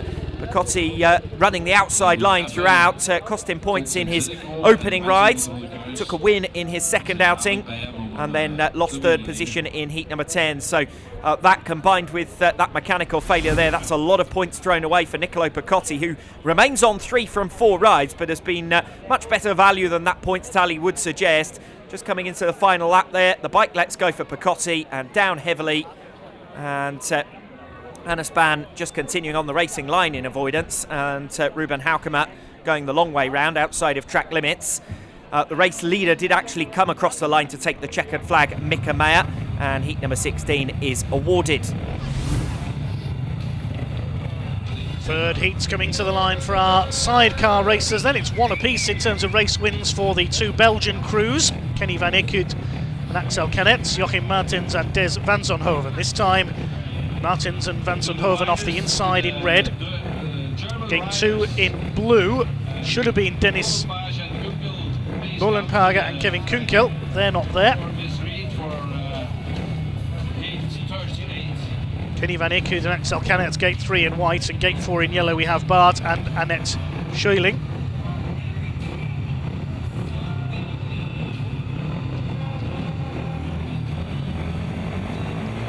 Revs are up and away they go. Down towards that first turn. It is the riders in red off the inside. Martins and van Zonhoven who lead them away. Running out wide there, Scheuling on the first turn. They're on 3 points so far. So Molenpage and Kunkel not out. They will remain on 3, so the Dutch pairing will go through, clear into third place. It's once again an all-Belgian battle out in front. Running wide there, Van Eekhout and Canet through turn 2. That's allowed Joachim Martins and Des van Zonhoven to go clear. Incredible angles that the passengers on these 500cc sidecars managed to get to. You can see them leaning right down over the rear wheel, balancing the outfit, keeping their weight over the back wheel, and then dropping back to the rear of the outfit down the straights. Almost acrobatic there from the passengers as the drivers keep their weight as low as possible on the inside on the turns. Almost an art form. Well, Martins and van Zonhoven will take the overall lead. They were level with Van Eekhout and Canet coming into this one. They were both on 7 points, the 2 Belgian crews. Martins will take The second win for the 61 outfit. The 18 closing up a little, but it's a win for Martins and Van Zonhoven. Van Eekhout and Canet in second. And the Schulings take third place. Our third of 4 sidecar races. 1 heat to go for them a little later on. That moves Martins and Van Zonhoven on to 11 points. Their Belgian rivals on 10. They're well clear of their opposition. Van Eekhout and Canets tried their hardest there in the closing stages, just couldn't quite catch Joachim Martins. Des Van Zonhoven. Always entertaining the sidecars wherever they race on the continent. So Martins and Van Zonhoven now a point ahead of Van Eekhout and Canets. With the Schulings on 5, the German pair remain on 3. We move on next to the 125cc category. This is heat number 5. Heat 4 a little earlier on was won by Ravi Neuenhuis, ahead of Sanne Meyerink and Asa Duursma. Heat number 5 will see Neuenhuis off the inside in red. His last ride, he's only dropped 1 point so far. The victory here will seal him the win. Gate 2 in blue will be Asa Duursma. Gate 3 in white, Raphael Sarrail. Gate 4 in yellow, Sanne Meyerink. And gate 5 in green is Luc Empson. Only 4 points for Luc so far after some bad luck with a retirement and a fall. Waiting for Asa Duursma. I don't think she's there. She's on 7 points, but hasn't appeared at the starting gate. So 4 riders only for heat number 5. They get underway. And it is Ravi Neuenhuis who leads them off on 15 points so far. If he wins this, this will seal him the win in the 125cc category today. Round the outside comes Luc Empson up into second place. His chance of winning went away earlier on with a retirement and a fall. Third place, the battle is between Raphael Sarrail, who's on 4 points, and Sanne Meyerink, who's on 8. It's Ravi Neuenhuis, certainly a name to watch out for in the future of particularly grass track racing in the Netherlands, where grass track and long track is the more popular sport over the sport of speedway and always has been. There's the battle for third place, and coming through in yellow is Sanne Meyerink, the sister of Nick Meyerink, who races in the 500cc nationals we've seen today. They are cousins of Dave Meyerink, the world long track star, the Dutch grass track champion this year. Maybe Nick or Sanne will be Dutch champions themselves in years to come. Maybe Ravi Neuenhuis will. He's well out in front, and he's heading for victory in the 125cc category today. There is the checkered flag. 19 points out of a possible 20 for Ravi Neuenhuis, only beaten by Luc Empson in his first ride. Second goes to Empson in this heat number 5. Sanne Meyerink, she takes third, and Raphael Sarrail will be fourth. No problem at all there for Ravi Neuenhuis. Charging around the outside on the first turn from gate 5, Luc Empson. Very close with Raphael Sarrail in the early stages. Through for second place and 3 points. He's got 1 more ride to go. Ravi Neuenhuis has completed his 5 rides. That seals him the victory today. 19 points. Luc Empson on 7. Sanne Meyerink on 10. Raphael Sarrail on 5. And Asa Duursma, a non-starter there. She's on 7 points. Next up will be the final qualifying heats for the 500cc national category. There will be 3 riders. Theo Bernard is in red. In white, Nick Meyerink. And in yellow, Will Borraston. Now, Theo Bernard is on 4 points. Borraston on 6. And Nick Meyerink only on 3. Borraston just needs to score points here to get into the final. Just needs to finish this race. He's on 6, but he hasn't got a race win. Meyerink, if he wins this, will be on 6 with 2 race wins. Bernard is on 4, so if he can win this, he'll finish on 7. We're underway with Nick Meyerink out in the lead, ahead of Theo Bernard. So Borraston back in third place. Now, as things stand at the moment, Borraston will get into the final by a point in third place. He just needs to finish this race, and he goes down! Now, this could change things. Can Will Borraston get going again. He does so. He only needs to finish this race to finish on 7 points and get in the final, because if Meyerink wins this, he'll be on 6. Boraston, if he doesn't score here, he'll be on 6 but without a race win. We know that Arne Spahn has withdrawn, and Theo Bernard in second place, he'll be on 6 but also without a race win. So Meyerink will be ahead of Bernard on countback on terms of race wins if he wins this. Interesting situation we've got here, and the leader is catching Boraston. If he laps him, he'll be disqualified, Will Boraston, and he is going to lap him. Well, this is something you don't see very often, a rider being lapped in a speedway heat. Will Boraston is going to be lapped by Nick Meyerink, and right on the finish line he catches him. Well, running out wide there onto the grass, Nick Meyerink, but Boraston, I think Meyerink caught Boraston just before the line there, so Boraston will not score a point for third place. He caught him on the line, so Boraston will be disqualified. He finishes on 6, Bernard finishes on 6, Meyerink finishes on 6. Yes, confirmation, Boraston is disqualified. And Nick Meyerink, against all the odds, has qualified for the final with 2 race wins, because Bernard and Boraston have 6 but no wins. So on countback, Meyerink's in the final. What an extraordinary development. Boraston only needed to finish 3rd. He came down, remounted, and was then lapped. And Nick Meyerink's into the final against all the odds after 2 non-finishes earlier on. Anything can happen in Speedway.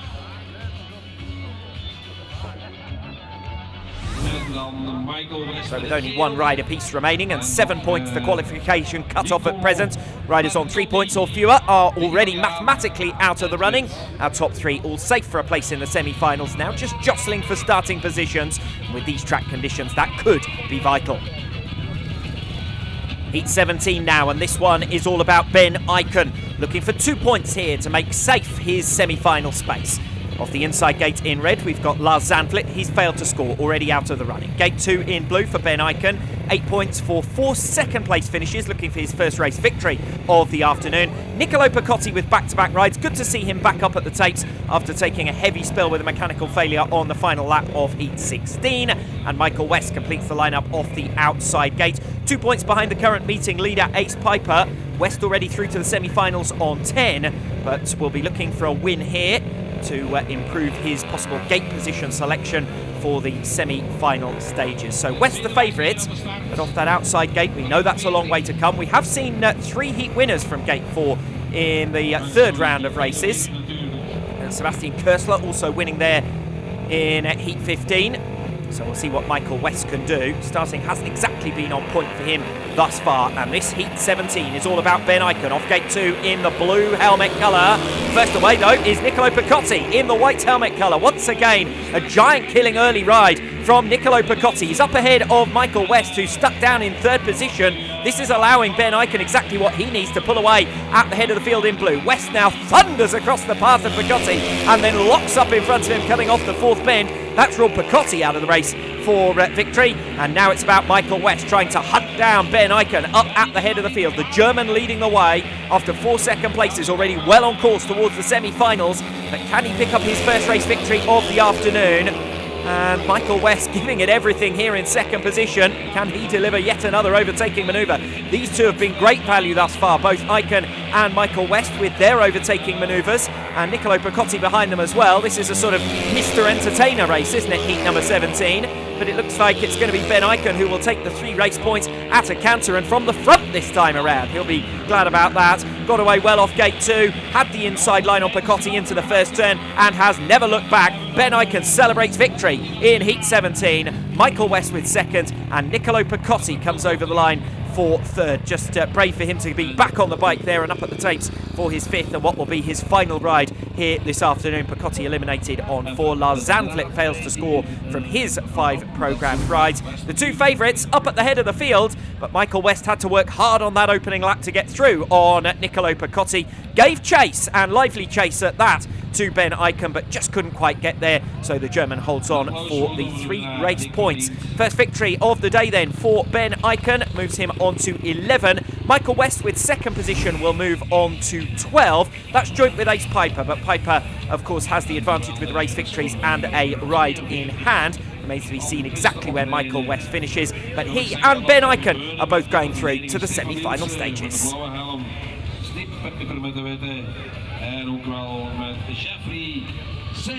Heat 18, two of the riders in the lineup here currently on 4 points, and remember the qualification cut-off is currently at 7, so nothing less than a win will do for them. It's going to be tough for either, honestly, to beat Stefan Nielsen, so this could be the final race of the day for Stijn Piper in white and also for Anna Span in red.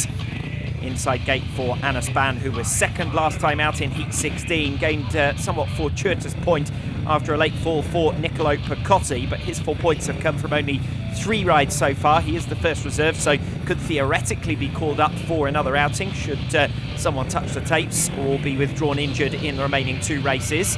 Gate 2 in blue for Stefan Nielsen, pre-race favourite, 3 race victories already to his name, 9 points.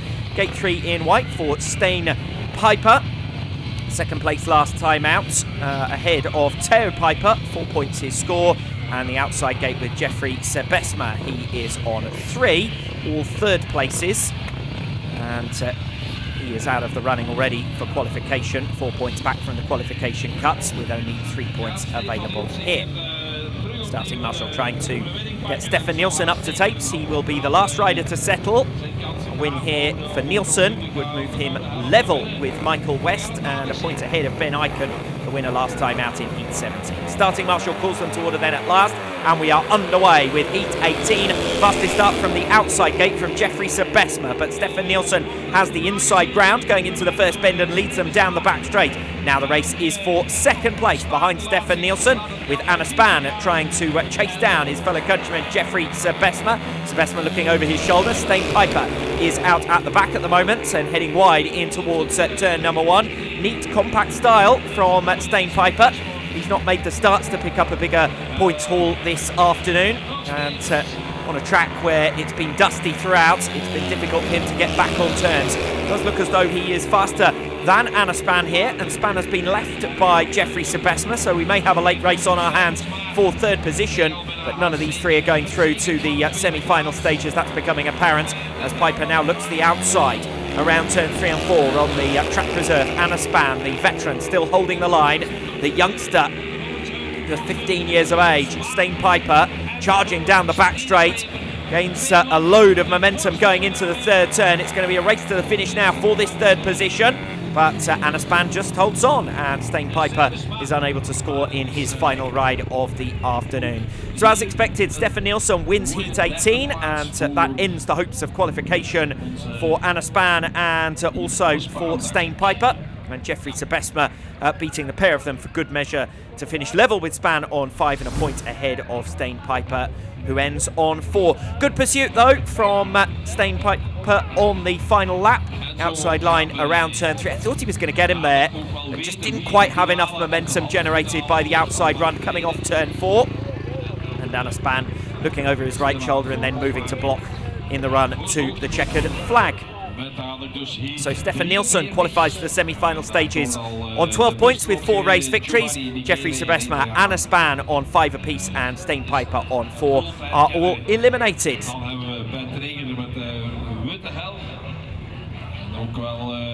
So 4 riders now racing for 3 qualifying places to the semi-finals, and 3 of those line up here in Heat 19.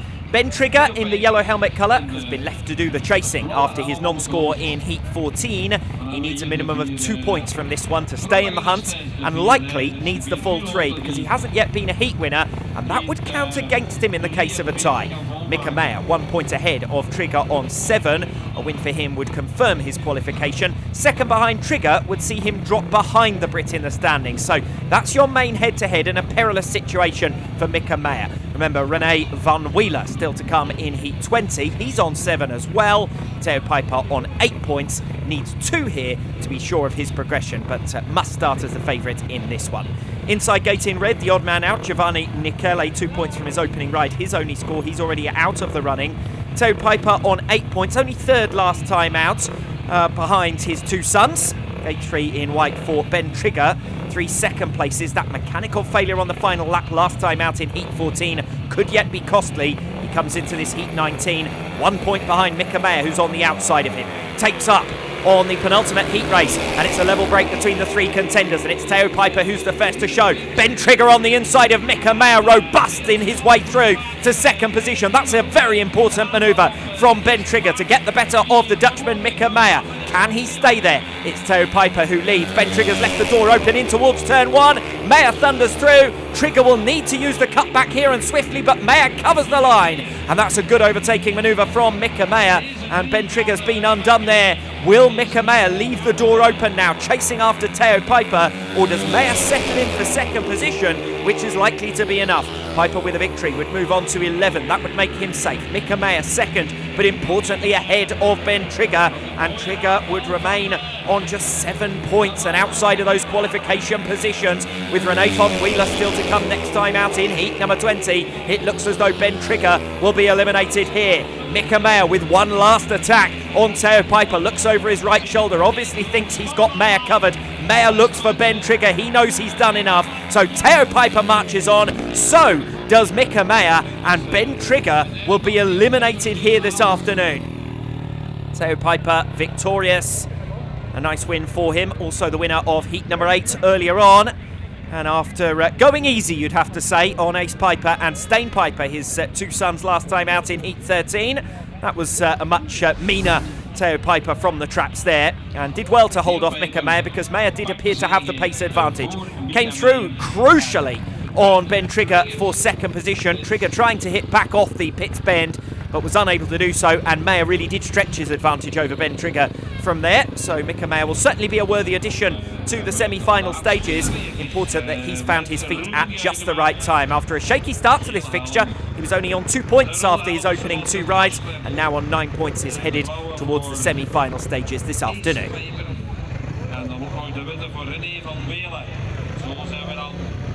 So as I said, your qualifiers are now settled.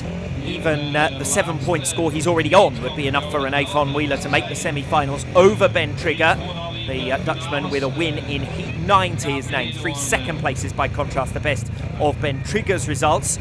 So our focus turns back to the top of the meeting leaderboard with the top seeding spot on the line in this one, Heat number 20. Sebastian Körsler goes off the inside gate in red. He's on 10 points with 3 race victories. Gate 2 alongside him, Ace Piper, unbeaten on 12 points. So second place here for Ace Piper would be enough for him to confirm top seeding spot to the semi-final stages. Gate 3 in white for René von Wheeler, already through to the semis on 7 and a victory in heat number 9. And the outside gate in yellow, it's Ruben Haukema, and there's nothing he can do to qualify through from this one. He is on just 3. So Ace Piper looking to confirm a 5-ride maximum. Second place would also be enough to go through as the top scorer. Sebastian Körsler on 10 at present. Ace Piper, even third place would put him ahead of Michael West and Theo Piper, as well as Stefan Nielsen. But Sebastian Körsler is the man who could still have a say on proceedings here, going off the inside gate in this heat number 20. Either way, we will see Körsler, we will see von Wheeler, and we will see Ace Piper come the semi-final stages. So a good dress rehearsal for those heats still to come. 3 races after this one, the 2 semi-finals and then your grand final. A bit recalcitrant, the riders ahead of this one, Heat 20. Ruben Haukema, the last rider, into position, circled away, and is now back and ready to go. Heat number 20, Benny settles them, and we are underway. And Körsler's made a great start, and that's the worst start we've seen today for Ace Piper. But down on the first turn goes René von Wheeler. And this one is going to have to be stopped because von Wheeler has stayed down for some time. Was fairly typical first bend incident, you'd say. Ace Piper didn't make the best of starts, but he was level with von Wheeler by the time they got to the first turn. See a bike length ahead von Wheeler at this stage, but Piper turns for the first bends and at the same time clatters the left leg of René von Wheeler. So no surprise that the referee has brought all 4 riders back for the restaging. And Ace Piper will have a second opportunity here because he did not make a good start, a good initial jump. And to come from behind against Sebastian Körsler, we've seen it 3 times already this afternoon, is a tall order indeed. Michael West had a good go at trying to hunt him down in Heat 15. Kersler's only defeat coming at the hands of Stefan Nielsen and Theo Piper back in Heat number 10. That's the only race where Kersler has looked a little bit vulnerable. Bounced back nicely last time out. Final programmed ride then. Heat number 20 takes up for a second time. Kersler again out-traps Ace Piper. Piper moving to mid-track to try and keep pursuit, but that's left the door open coming off the second bend from René von Wheeler. And von Wheeler, who's already claimed the scalp of Mika Meyer in Heat number 9, looking for an even bigger claim here, up ahead of Ace Piper. So far undefeated, Ace Piper. 4 race victories out of 4. Has an opportunity now to test some racing lines. Swings wide around turns 1 and 2. Hunting down René von Wheeler for second position. This is an important place as far as Piper is concerned. Sebastian Kersler at the head of the field. With a win here would move on to 13 points and top of the standings. Piper in third place would also move on to 13, but obviously is set to be defeated by Kersler here. So Piper looking to get through on René von Wheeler to take back the top of the meeting leaderboard. 1 lap to go, and it doesn't look like Piper's going to get close enough to land a blow here. René von Wheeler again hugging the inside line. A steady ride from him, just as it was when he beat Mika Meyer for such an important win in Heat number 9 that ultimately has propelled him through to the semi-final stages. Sebastian Kersler will win Heat 20. It's going to be a close finish though. Ace Piper gets up alongside René von Wheeler in the run to the finish, and the referee is going to have to split them, but this is going to decide top seeding spots. Kersler with the win moves on to 13. If Ace Piper scored second there, that will be enough for him to move on to 14. Did he get there ahead of René von Wheeler? I think he did at a first glance. The referee says otherwise though. René von Wheeler gets the second place. Ace Piper moves on to 13, and Sebastian Kersler tops your meeting leaderboard after 20 heats with victory in the last of them. 4 wins apiece for Kersler and Piper, but Piper crucially beaten by Kersler there in Heat number 20. Well, let's take a look at the final 2 turns, because at a first glance I thought that Ace Piper had got up alongside and through on René von Wheeler, who'd left the door open coming off turn 4. Piper with the optimum racing line, gets his wheels in line to run to the finish. Well, I'm afraid for me, the referee has got that one wrong in Heat number 20. Fourth and final race for the sidecars coming to the tapes here at Heusden-Zolder. Situation between the 2 Belgian crews. Joachim Martins and Des van Zonhoven, they're in yellow, are on 11 points, and Kenny van Ekut and Axel Canertz are on 10 points, they're in blue.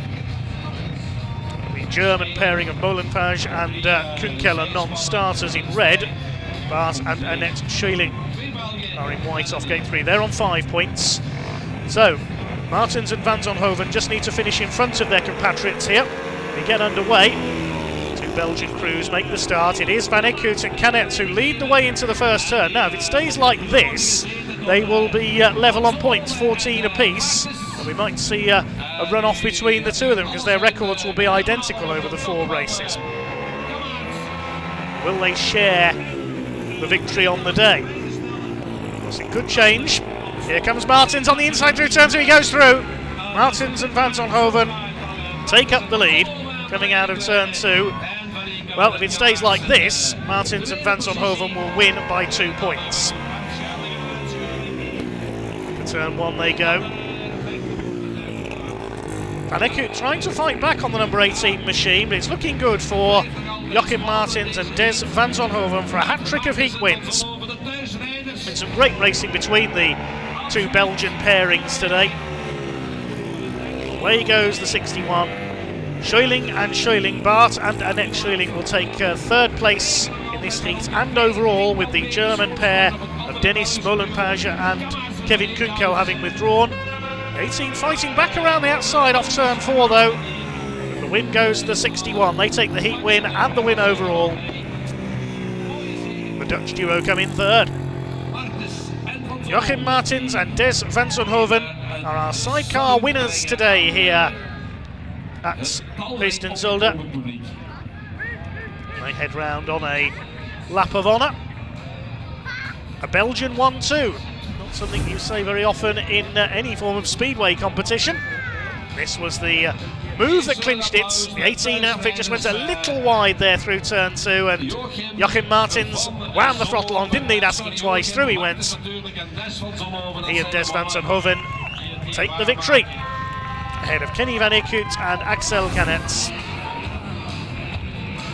After 4 heats, 15 points to 13 is the score between the two Belgian crews.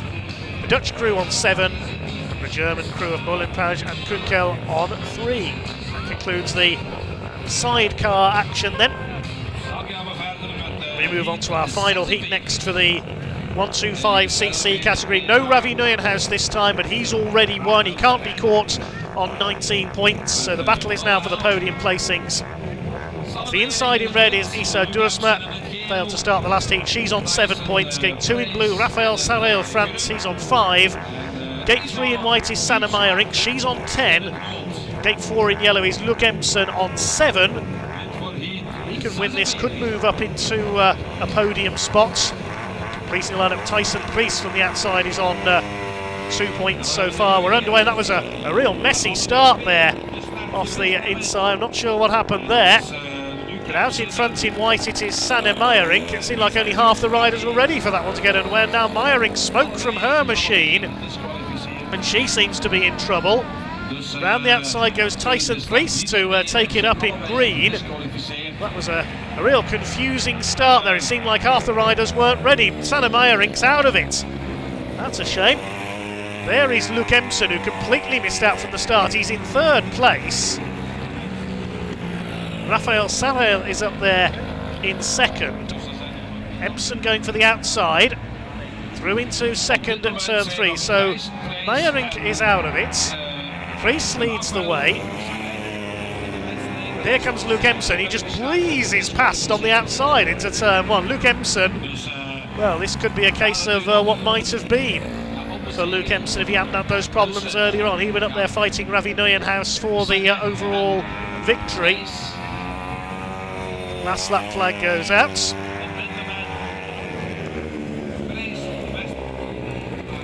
Tyson Priest and Raphael Sarre behind.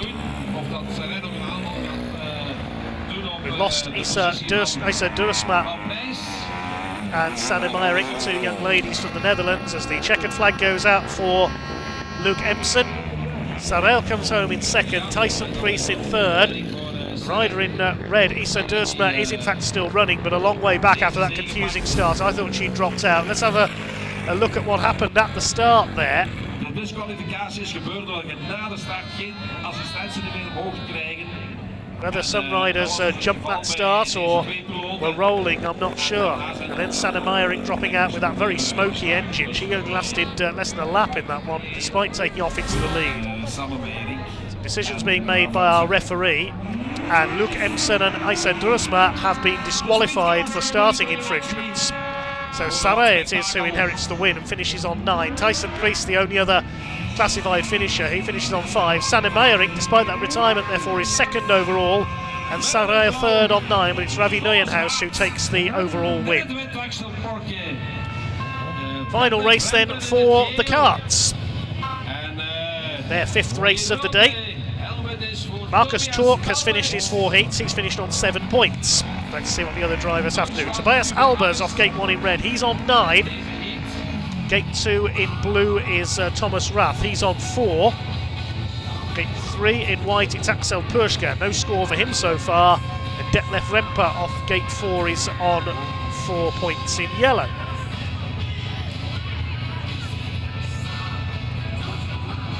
So Tobias Albers, whatever happens here, has already taken the win, because Marcus Tork, that last place earlier, has finished on 7. So Albers will be our overall winner. Can he make it 4 out of 4? We're underway. Hasn't made the best of starts there, and he gets squeezed towards the grass there on the inside. Now, did he cross the white line with all 4 wheels there? He could be disqualified for that. Be a bit harsh if he is, because there wasn't anywhere else for him to go. He charges straight back up the inside of Thomas Rath into 2nd place, but it's the number 17 of Detlef Remper who has got the lead at the end of the first lap. Up the inside in white comes Axel Purscher. He just wants some points out of this race with no score so far. It's Remper who leads from Albers. 3rd place in blue is Thomas Rath. Here comes Axel Puschka on the number 14 carts. Dust being kicked up again as they make their way through turns 1 and 2. Detlef Remper out in front. He's had a second and 2/3 so far today. Can he defeat Tobias Albers? He's getting closer, running out wide. There again is the number 8 Thomas Rath. He always does there, and he's lost out to Axel Puschka, who's at last into the points paying positions. Remper from Albers. Our last kart race today. Here comes Albers up the inside. He's going to try and get the nose down the inside through turns 3 and 4. He carves across the front of Remper. He's got him. Brilliant from Albers. Takes the win, and celebrating that third place. Axel Puschka at last has scored a point. So Tobias Albers it is who takes the checkered flag. 4 out of 4 for the man in red.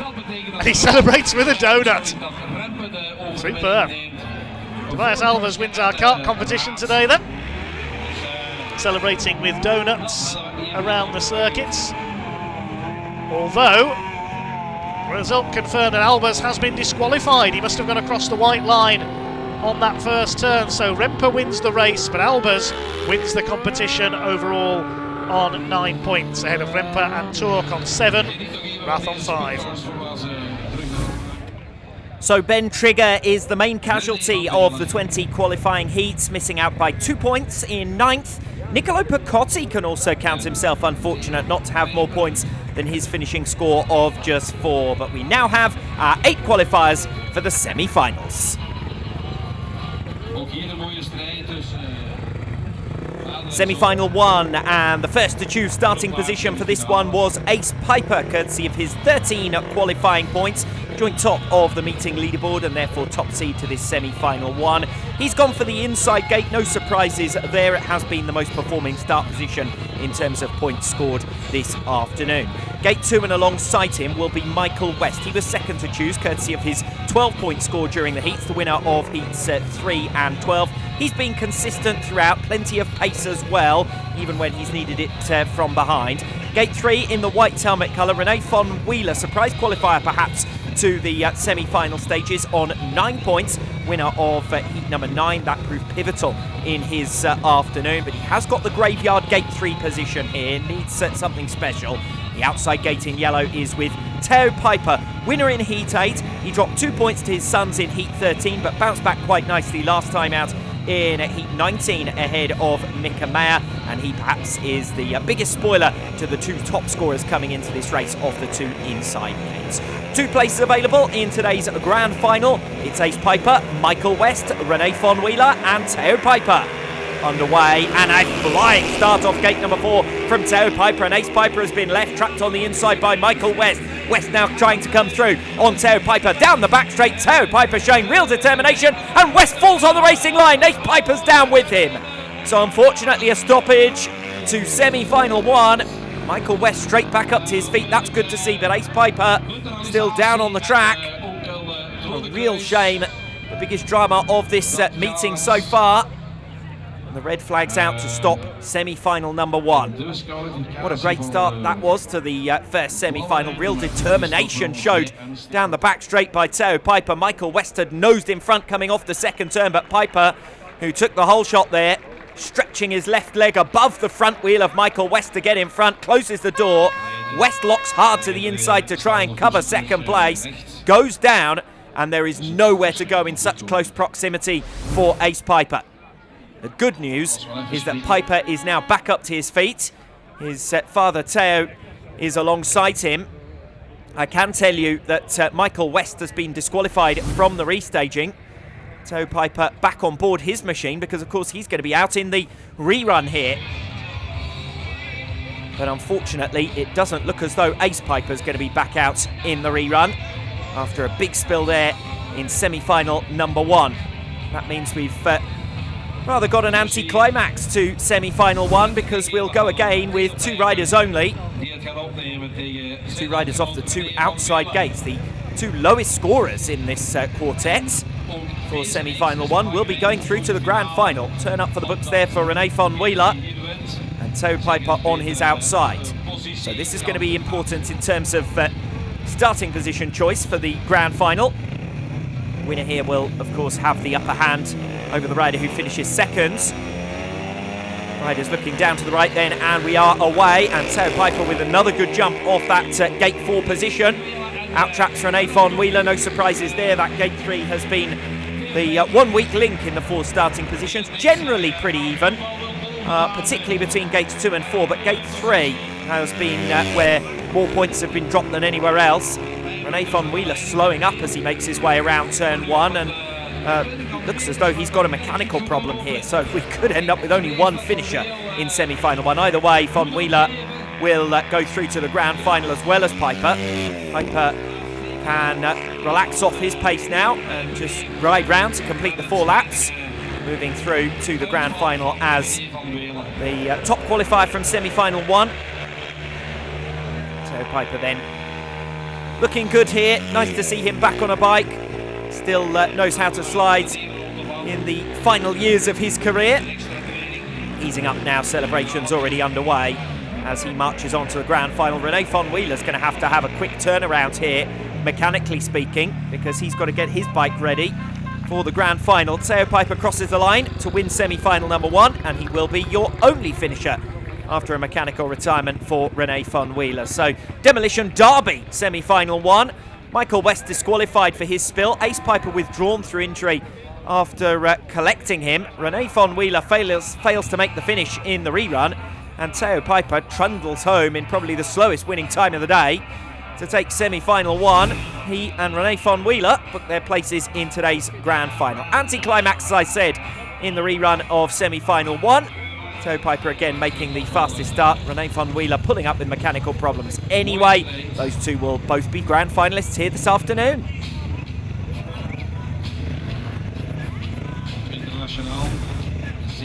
Well, let's just hope that semi-final 2 lives up to the billing, shall we? Across the tapes for this one, Sebastian Körsler, top qualifier on 13 points. 4 race victories already to his name. He's gone for the inside. Second qualifier to this one on 12 points. Also 4 race victories for Stefan Nielsen. Just had heat 6 that didn't go his way, trapped out at the back.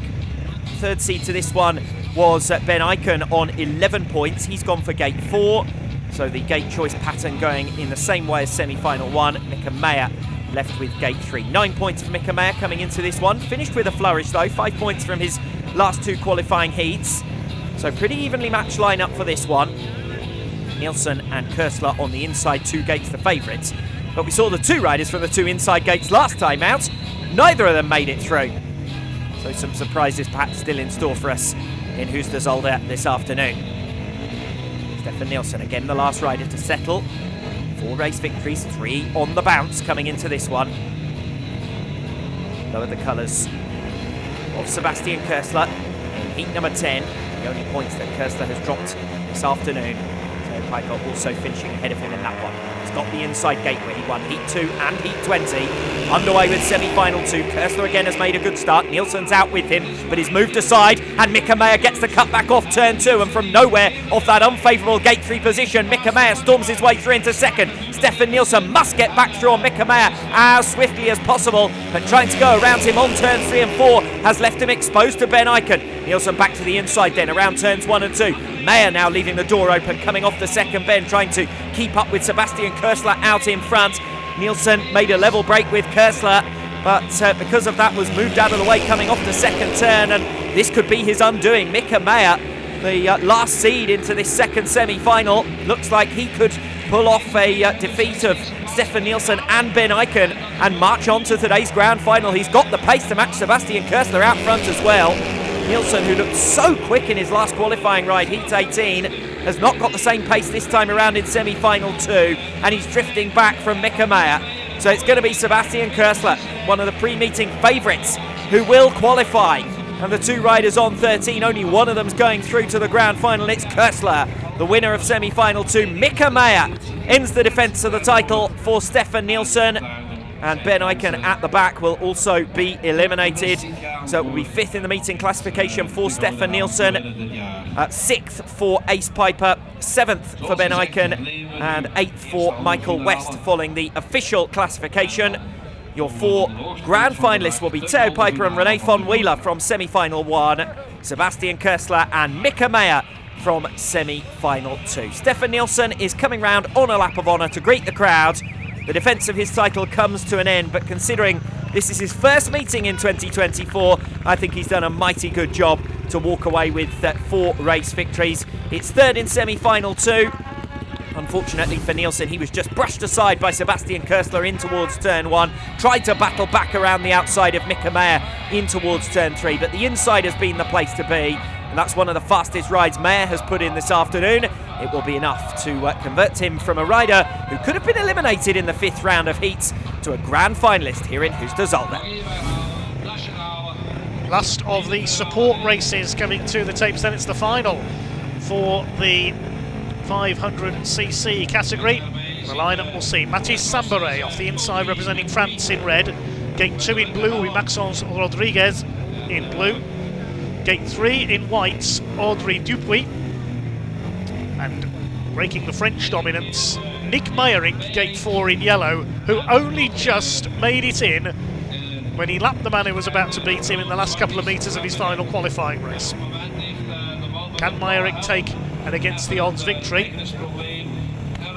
We're waiting for Maxence Rodriguez in blue.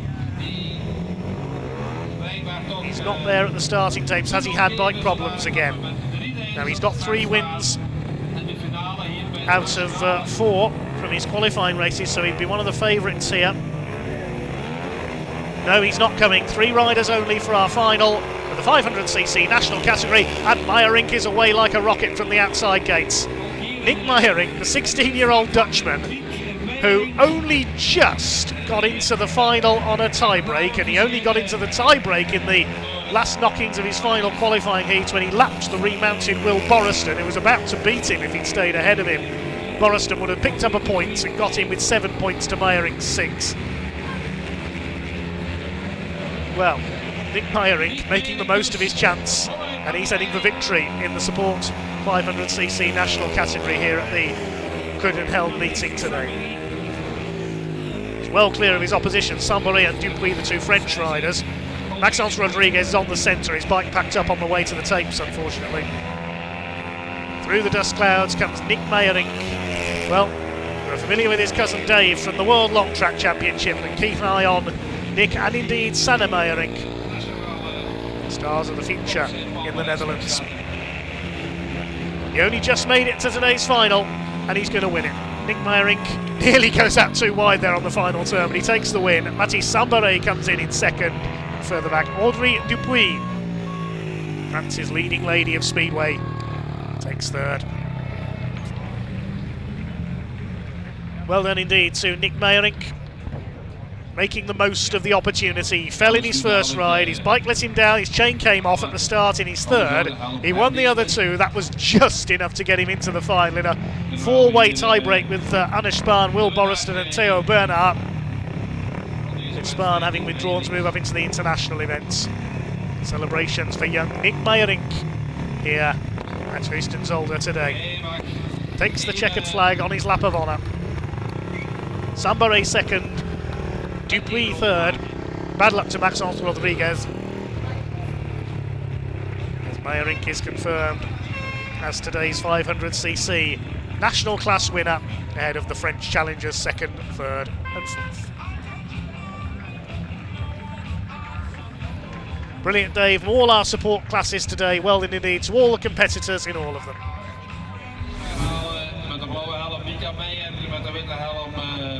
The grand final of the 2024 Golden Helmet. We've had a couple of surprises in our semi-finals. Is there time for one more here? Top seed to the grand final is Sebastian Köstler, just 2 points dropped this afternoon. The 13-point score and the victory in the semi-final has given him first choice of starting position. No surprises, he's gone for the inside. He's already won twice from there during the heats, and of course that second semi-final. Gate 2 in blue will be Mika Meyer. He's done well to make it through to this stage. He's finished this meeting strongly with a win in Heat 16, a second in Heat 19, and a second behind Köstler in semi-final 2. And he avoids that Gate 3 position, crucially. He's off Gate 2 in blue. Gate 3 in white will be René von Wheeler, surprise qualifier to the semis. Even greater surprise that he's made it to the final. Little bit of good fortune there He made it off that unfavoured gate 3 because of the disqualification of Michael West and the withdrawal through injury of Ace Piper. He's got gate 3 again here. Teo Piper, the veteran, completes the lineup off the outside, 11 heat points and the win in semi-final number 1. He's picked that gate 4, and considering he made 2 good starts from it in the first semi-final, he could be a spoiler to Koestler here.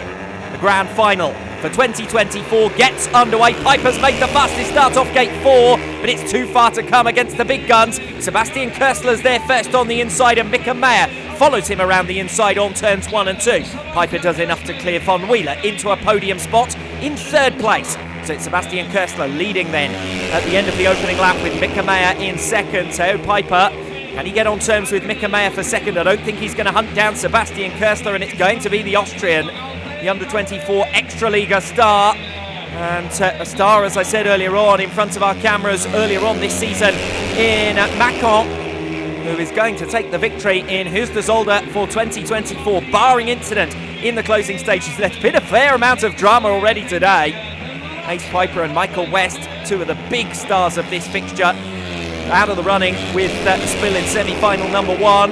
It's given us an unusual look to this grand final, but Sebastian Koestler has taken all of the opportunities presented to him. Just 1 blot on his copybook when he was beaten by Stefan Nielsen and Teo Piper back in Heat 10. But it's Sebastian Koestler who wins the Heusden-Zolder Golden Helmet in 2024. 2nd over the line for Mika Meyer, making up for his disappointment, finishing 4th in the grand final a year ago. This time he's on the podium, and Teo Piper, who completes the meeting in the top 3 as well and on the rostrum ahead of Rene Von Wheeler. Unfortunately, in the grand final in the end, that was a fairly pedestrian race compared to some of the excitement we've had this afternoon. It's been an entertaining fixture, and hopefully you've enjoyed the coverage as well. Sebastian Koestler, your grand final winner, heads over to his crew to celebrate on the exit of the 2nd bend, once again proving himself one of the stars of the future and certainly the best export from Austria for some years. So confirmation of your result, it's 4th place for Rene Von Wheeler, Teo Piper, the 44-year-old veteran, on the podium with 3rd, Mika Meyer surprises with a strong end to the fixture in 2nd, but the plaudits go to Sebastian Koestler of Austria, the winner of the 2024 Heusden-Zolder Golden Helmets.